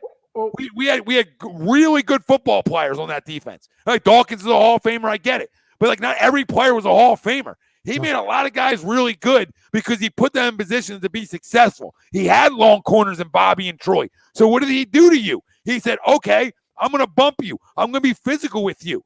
I'm going to make you beat me. All right. At no point through 17 games that I watched Jonathan Gannon say to a defense, right, I'm coming after you. Not even against the likes of Taylor Heineke, of a rookie quarterback in Wilson, Gilbert fucking Grape. I mean, think about the names. Like, I don't want this to be an all Hurts crap party. Kill Hurts party, right? It's like we're better than that, right? Mm-hmm. This guy is atrocious. Like, we blame Jim Schwartz for things. Oh God! And I was never here, and I told y'all that we were going to miss Jim a little bit when he was gone, because at least his stuff is proven to work. Well, this guy represents everything I couldn't stand about Jim Schwartz times 20. Like, you're going to think, oh, you know what, Rye? We're going to let Brady go 20-20, and then we're really going to hunker down. I would rather not take that chance. I'd rather not even let him get in the red zone on how good he is with the weapons he has at his disposal in the red zone too. I just remembered something that Gannon said when we hired him. And I remember we were all excited, like, oh my God, this is so refreshing to hear. looking back on it, hindsight 2020, it's almost criminal what he said. And It's it's my players in the best position to be. Yeah, my system is my players' strengths. Yeah. Are you friggin' insane? Yep. I mean, your scheme is literally, hey, everything they do well and love to do, I'm going to do the exact opposite. Oh, Slay likes getting physical. He likes going up against their best weapons. Slay was nowhere to be found. You know why? Because they had him standing in no man's land. They had him just standing there. And he didn't have a follow Mike Evans everywhere. No. Like he should have. Like if Mike goes to the slot, then your system should adjust that Darius goes and plays him in the slot. Like no, Darius. We're gonna have you guard friggin' Tyler Johnson like he's friggin' Godwin. Are you insane? Because they made those changes. They purposely lined Mike Evans up in the slot to get him open. There's 150 people plus watching over on YouTube. Pound the like if you haven't. Hit the damn subscribe for his family. We love having you all in here. We want you back for more. We want you back for hopefully a great offseason and a lot of Sixers talk and national coverage as well. 15 live shows on A2D Radio. So guess what? If you're not loving us, there might be somebody you love. Somebody might have might be drinking the green Kool-Aid. Usually I'm the guy drinking the green Kool-Aid. Usually I am. But that was the worst defensive game plan I've seen in my history of watching Eagles football. And anybody with a feel should know that and know who you're playing against. It's one thing if you have a quarterback that wants to hold on to the football for a while, right? And you know that. Then, okay, I can play a little back, right? Because I don't want to get beat over top because this is what he loves to do to me, right? Well, you know what Brady loves to do to you, and you go in with the same game plan that you had game one versus him, where I'm not going to let him strike quick on me. I'm going to make him drive the length of the field. Well, if there's a quarterback in the league that would say, okay, you're going to let me do this? Fine, I'll freaking have 7-8 minute drives on your ass. It's him. It's him. There's 20 plus years of it on tape. Are we okay? You know, it's sad too. And Don, answer your question. It says Tobias Harris is making $36 million. Just a reminder for the people at home. The sad thing is that number one, you saw before even the playoffs, you saw in week 4 or 5, whatever it was. Darius Slay held Mike Evans to like 26 yards total. So it's not like, oh my God, you had a situation where Slay got torched by Evans in the first meeting. No, he stopped him. You know what they did? And by the way, that was with Godwin. And I believe Antonio Brown was there too. I think that was when he decided to keep his shirt on for that game. Yeah, but what did they do, right? To your point, but then in game 2, they said, okay, we're going to put him in the slot. We're going to move him around. What's your adjustment to that? And their adjustment was freaking, we're going to have Avonte Maddox run around all over the place and try and catch up to him. Yeah. And I like Avonte, but come on. Yeah, now he's covering Mike Evans. That's a mismatch. That's a place I want to go with the football. I mean, you know what I mean? That's like putting Darby on Gronk in the Super Bowl. It's just not fair. It's just not fair at all. And Gronk was asked this on Tuesday. He was asked, hey, I guess it was like a Tampa podcast or something. What if you could sum up the Eagles defense in one word, what would it be? And he said safe. SAFE. Well, if anybody missed it yesterday, I'll say it again. Jonathan Gannon loves to have sex with his clothes on. And you know why? Because he wants to keep it safe. He doesn't want anything over the top. He doesn't want to let one slip by the goalie. He wants to be really safe and cautious with this. No STDs delivered. This is how he wants to go about it. And when other players are saying the same things that we've said, I don't know. This is why you should be subscribed, because this ain't the first fucking time. All right? But I digress, because I'm wrong for wanting to bring pressure yesterday. Because other people that are smartest guys in the room told me that's so fucking wrong. Well, okay. And then magically, Tom, because, Tom, you can't expect to bring 6 every time. It's not bringing 6. Bring pressure. Yeah, I just said 5. Sometimes show it and drop out. Sometimes then bring it. Just be creative a little fucking bit. I never asked for 6. I just said bring one extra guy once in a while. And when they brought 4, and this was all over Twitter, all for the analytics people to see it, first pressure we brought to Tom Brady yesterday. You know what it resulted in, Tom? I believe it was on our own 15-yard line. A sack. Yeah, now granted that was 4, but the only reason that worked is because you're pressing, but the goal line's your friend. The back of the end zone, is your friend. So with that being said, then you can do that. But he wasn't press coveraging when he was bringing for everything before that. And the fact of the matter is, the guy wears 10 condoms when he's having sex. It's disgusting. And he's got his wife wearing a little fucking women condom. They're wearing friggin' what's the snowsuit? You know what I'm saying? Like, you're going out to wear to shovel the sidewalk, and you've got the Siberian Husky jacket, you got the snow pants, you got the shoes. That's what Gannon's wearing tonight. Marquis says 2 teams blitz Brady like crazy. New Orleans and Washington both got a W. Boy, isn't that interesting? Almost convenient, huh, Marquis? Bill says, question. Hypothetically, if Wilson said, sign Mike Williams, Godwin, or Ridley to go with Smith, I'll come to Philly. How many first-round picks would you give up along with Hurts? Was Wilson playing GM now? You probably didn't hear it, Billy, but I said it yesterday too. I'll give up 2. 1 this year, 1 next year. Or maybe not even 1 there. You know what I mean? I might even push it back 2 years. I don't know. But, I mean, I guess you have to give him 2, right? I guess you're not getting it done unless you give 2. Or you got to give a big player. I don't even know who the hell that would be.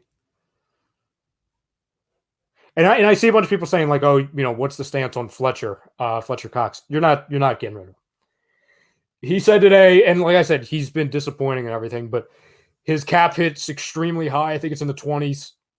And he, I guess, clarified any rumors that suggest that he wanted out of here this morning, and he says he doesn't want to go anywhere.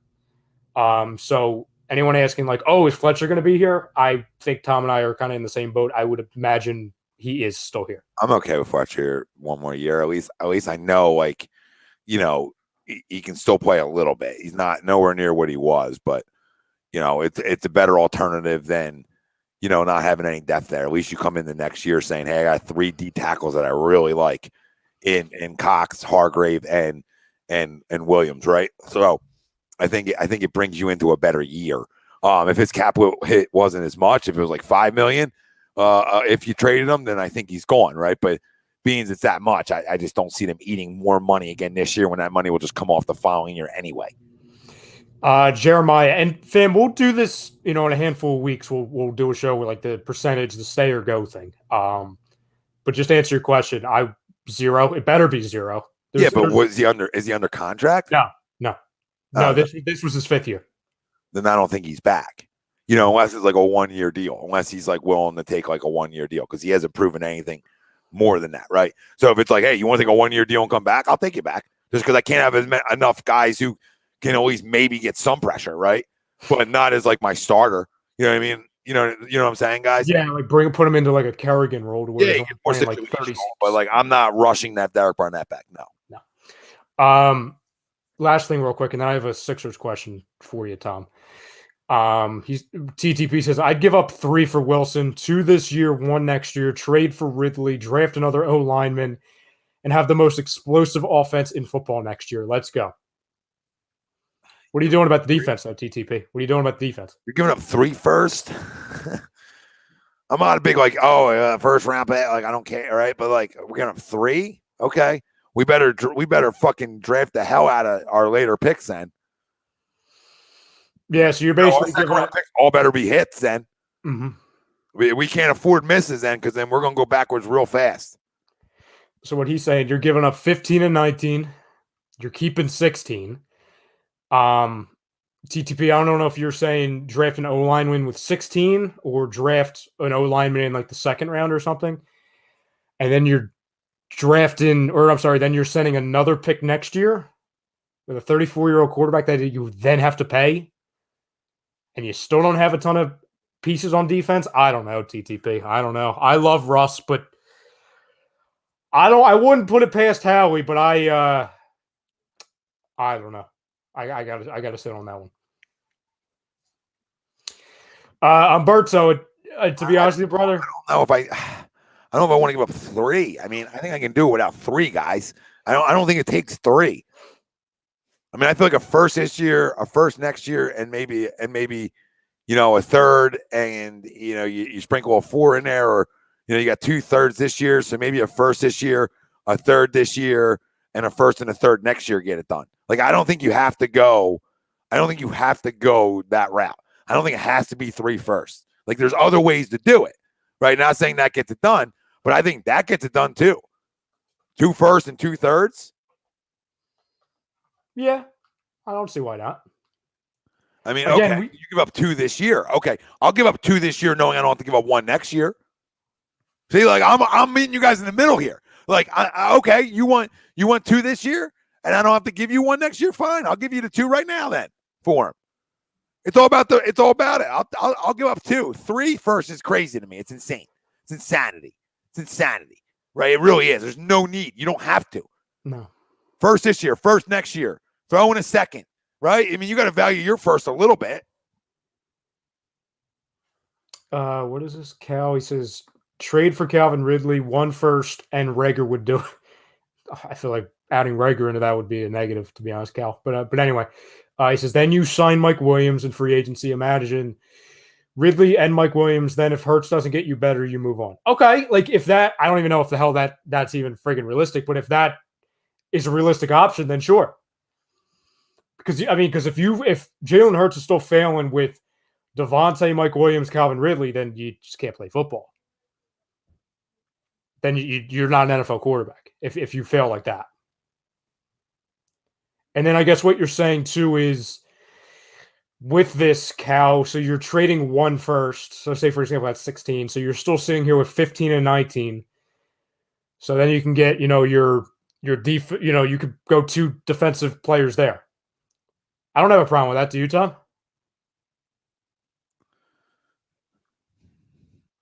I don't know if you need to go first for Calvin Ridley either.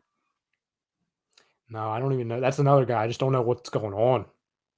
Yeah, I don't know the value there. Like, I don't know if you need to go up first. 2 seconds, maybe? I don't know if you need to go up that much. I mean, guys aren't going for that much. I mean, Christ, DeAndre Hopkins got traded for a second or first. And a running back who barely plays now. Yeah. I don't think anybody's value is as high as we make their value out to be. Mm-hmm. That's why I'll say, I don't think Russell Wilson's value is 3 first-round picks. I'm not saying his talent isn't worth that. I'm just saying, I don't think that's realistic. Just because you have them doesn't mean you need to give them away.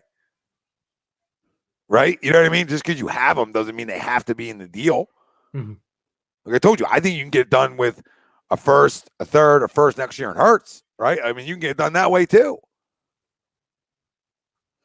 No, David. Calvin's not a free agent. Nope. I think he's a free agent maybe next year. So you probably have him on a 1 year, I believe. I haven't checked his status recently. Yeah, a little more than that, though, Frank. Sorry. What did Frank say? Frank. Oh, Russ is one first round pick and a third. No. I think you got to get the 2 first in there, but I think that would do it. Look, I even think 2 first and Jalen does it. Well, I think the only way it's not 2 firsts or 3 firsts is if, and this isn't our situation because I don't think we have the assets to do this. If it's a Carolina, because I know Seattle's desperate for a cornerback and another piece on offense. So if you're Carolina, if you're saying, okay, we're going to give you, J.C. Horn or C.J. Henderson, 2 young cornerbacks. So you give them one of them, McCaffrey, a first-round pick, which I believe is in the top 10. I think the Panthers have a top 10 pick this year. I think it's like 7. And let's say a future pick. Let's say a future second, a future third. That I think you can get away with not giving away a ton of picks because you're giving away McCaffrey, he's injured, but when he's healthy, he's awesome. And you're giving up a big need for them of what they've been asking for. But obviously, Tom, that's not something we can do. No. So that kind of puts us behind in the race for him. Yeah, Johnny, we're gonna have A2D members only draft party. We got some things coming up for our members, and then anybody can become a member. $9.99 a month over on YouTube. You're getting the picks, you're getting the jerseys, you're getting everything, and we got something big coming for our members soon. So lock in. But yeah, I mean, I think again with all these things, I think there's other teams that can give up more, and that's maybe where it forces you into giving up too much. Yep, that's what I said. To me, with what's out there right now, and what I got to give up, I'm just going to run it back, and I create a quarterback a quarterback competition, which would become a controversy between the two guys I have on my roster right now, and then I trade a first round pick this year, and I get one for next year, and I say, okay, worst case, this guy doesn't pan out, boom, I'm back in the draft next year, and then I can really package some things, right, and go get a guy like you did when you needed Carson. So I mean, you can do it. So it's not crazy. I mean, if you have 2 picks, say your 2 picks are even 15 and 19 again, right? I mean, or 15 and 20. Those 2 will get you where you want to be if a team already has their quarterback, right? So if you want to get to 5 and that team already has their quarterback, they got other needs. Well, guess what happens? Guess what happens? Right? So it's all about time and place and the right situation. But as much as I'm critical and I don't think Jalen Hurts is the future, I said it earlier on, the middle of the year, a little later on in the year, maybe not middle, is that, hey, you just give him his junior year. Because all these things seem unrealistic, right? Now, if Derek Carr, because there's a new GM, becomes available and, hey, all I got to give up is a first for him, then listen, then let's rock and roll a little bit.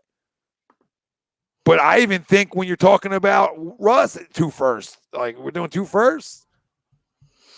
Okay, I mean, no, yeah, I guess I do it, but he's still 34. Like, yeah, I guess he can learn behind Russ, but he's learning how to throw the ball like Russ. You know what I mean, Jeremiah? We love the super chats, though, like always, my brother. But like, maybe he can. And Jeremiah, like I hear your mindset on that, but like if I'm trading for Russell Wilson, no disrespect, I don't give a damn what Jalen Hurts is learning.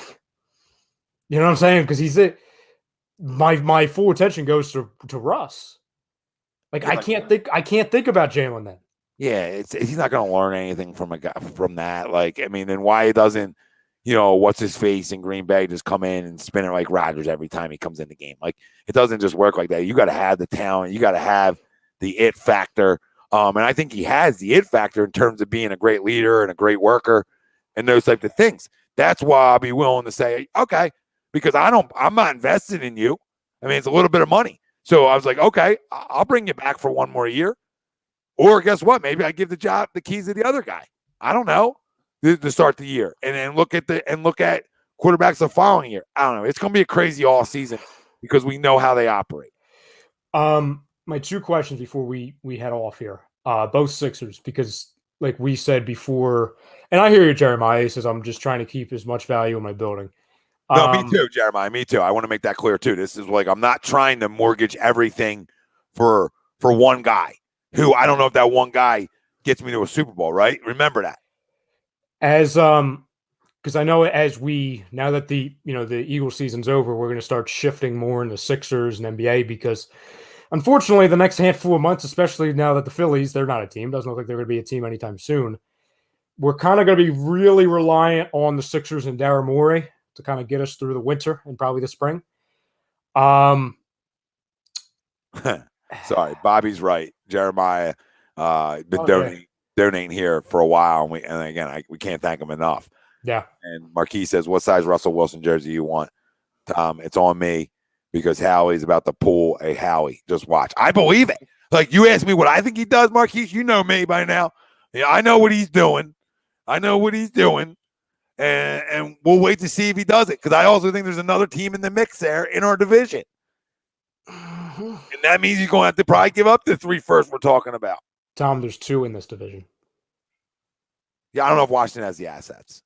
Well, I don't think he would ever go to Washington, but I think they're going to try. Yeah, I just don't think they have the assets. That is as big of a sell as the Giants' assets. Fair. Oh, no, I don't think anybody has as good as assets as the Bobby, I don't want a Minshew jersey. He says, right, what's your jersey size? I will get you a Minshew jersey. No, I have enough fraudulent jerseys, Bobby, but I appreciate you. You're talking about your starting quarterback next year is fraudulent. Look at you. Don't do this. I don't know if I'll be able to watch next year. I don't know if I can do it. Die stash? I'm not anti-stash. I'm anti whatever that is. I don't know if I could do it. I don't know what he is either. That's why I asked for him to start the rest of the time. So I could find out. I would have found out more about him than I found out about the other guy. Well, maybe not. I mean, maybe I found out everything I needed to know about yeah, we know. I already knew this about the other guy. I still don't know about that guy. Can he play a little bit? I don't know. But go ahead. Two questions. So we had two reports come out right before we went on the air. One from Ramona Shelburne, one from Mark Stein. Which one do you want me to give you? I want both of them, but give me the Ramona Shelburne. Let me hear Ramona. Ben Simmons is reportedly very willing to sit out for the remainder of the season. Okay, give me Mark Stein. It doesn't get much better, Tom. James Harden is reportedly open to exploring other teams and locations this summer. Oh, we already knew this is coming. We already know that we're going to be getting Daryl started running around in the office when he read that. Yeah, and give the Harden 5 years at that point. Oh, my God. So my question off of those two reports, it's a question and a statement. One, because I heard you talking about it on Wednesday. I heard you talking about it, I think it was last night. Oh, what happened to December 15th? Where was all the hope? And I was on top of that list. You know what I'm saying? I'm not going to say Daryl's dead to me, but he is royally pissing me off, okay? Because I gave him far too much time. And now he's just insulting our intelligence.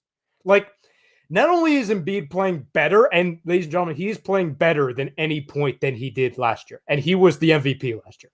He's playing better. And the other scary thing is, ladies and gentlemen, if you just look at how he moves, he might be in the best shape he's been in recent memory.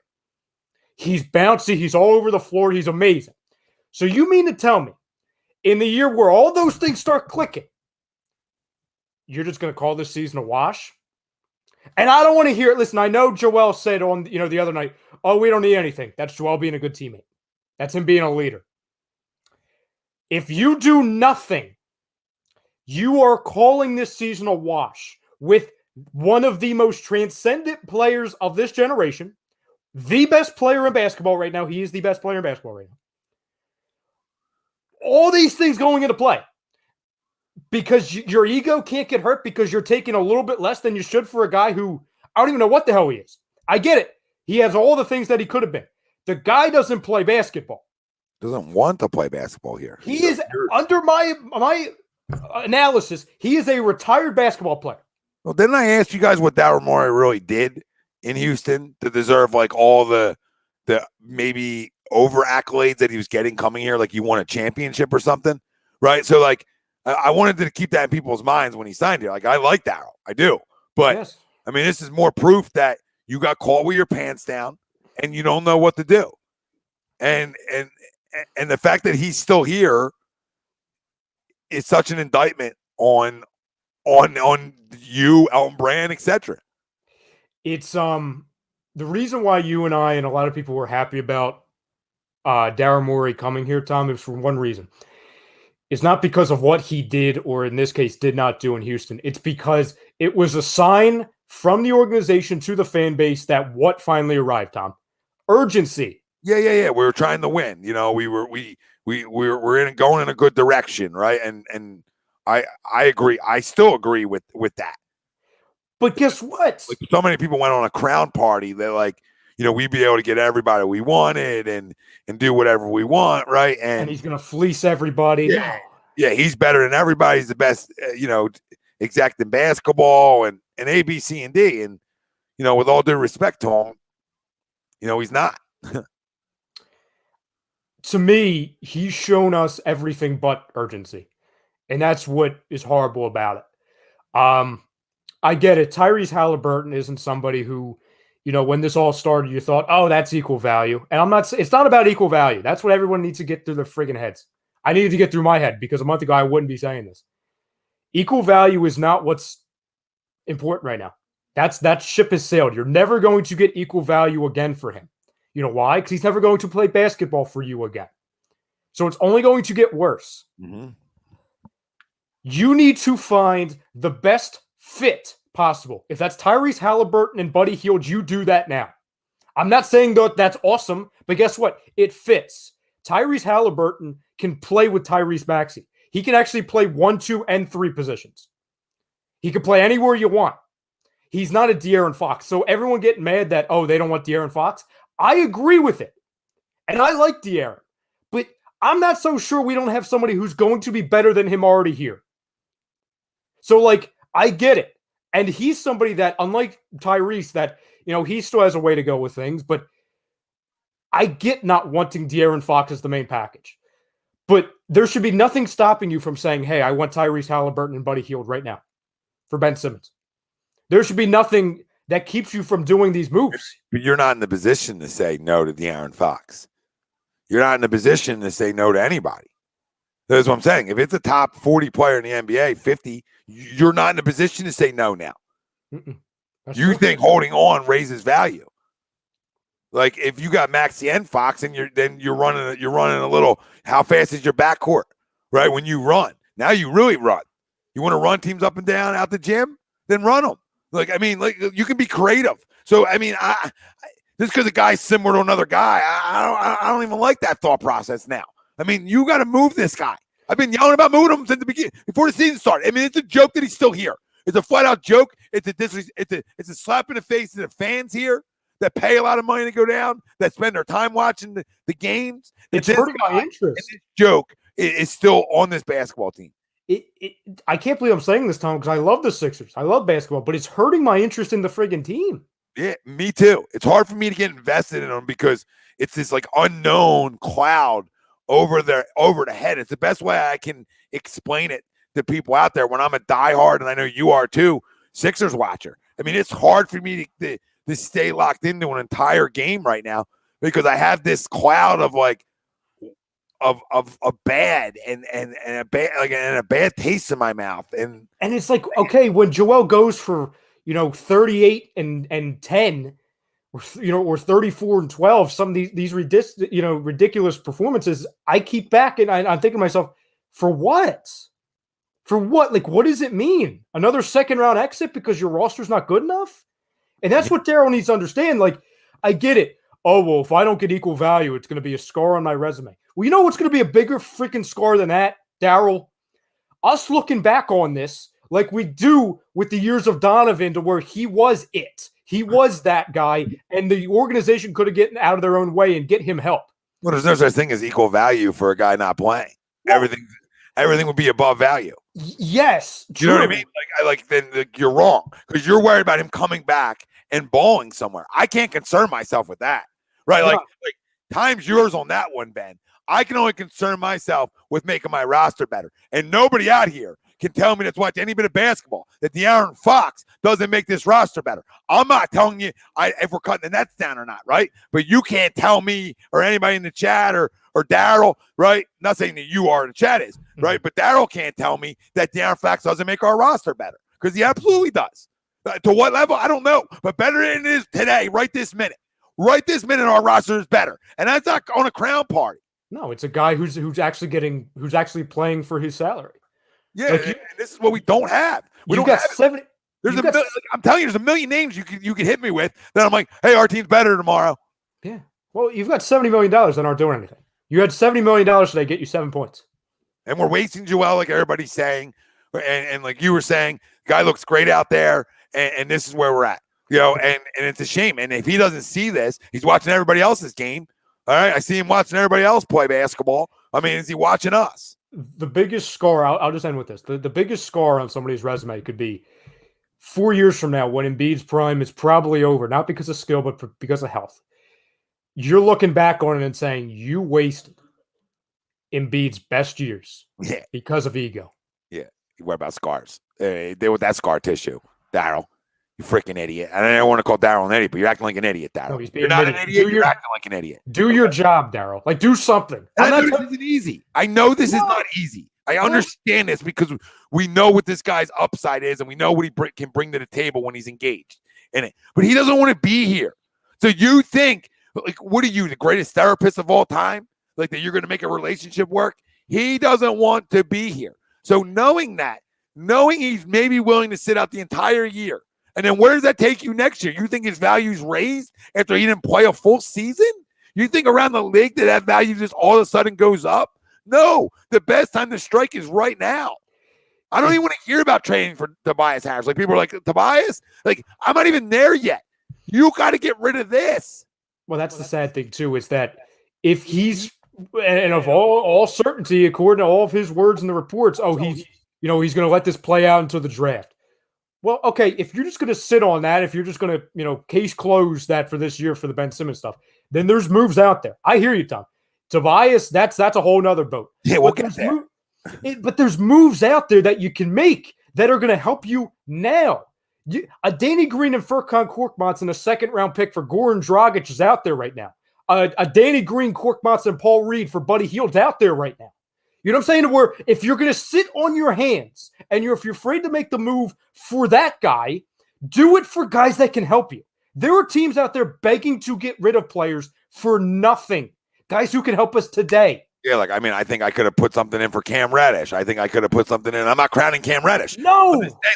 Like, what are we doing right now? What are we doing? You're playing with Charlie Brown effing Jr., who wasn't 99% of the NBA didn't know who he was 2 weeks ago. He's getting legitimate minutes today. It's an insult to the fans, and it's a spit in the face. Because I'm not telling you to trade Ben Simmons for Marcus Smart. But there's moves out there. And Daryl says, I pride myself in finding – this is a direct quote from the friggin' interview. I pride myself in finding the trades that aren't out there, the ones that I only know about. Then find them. What?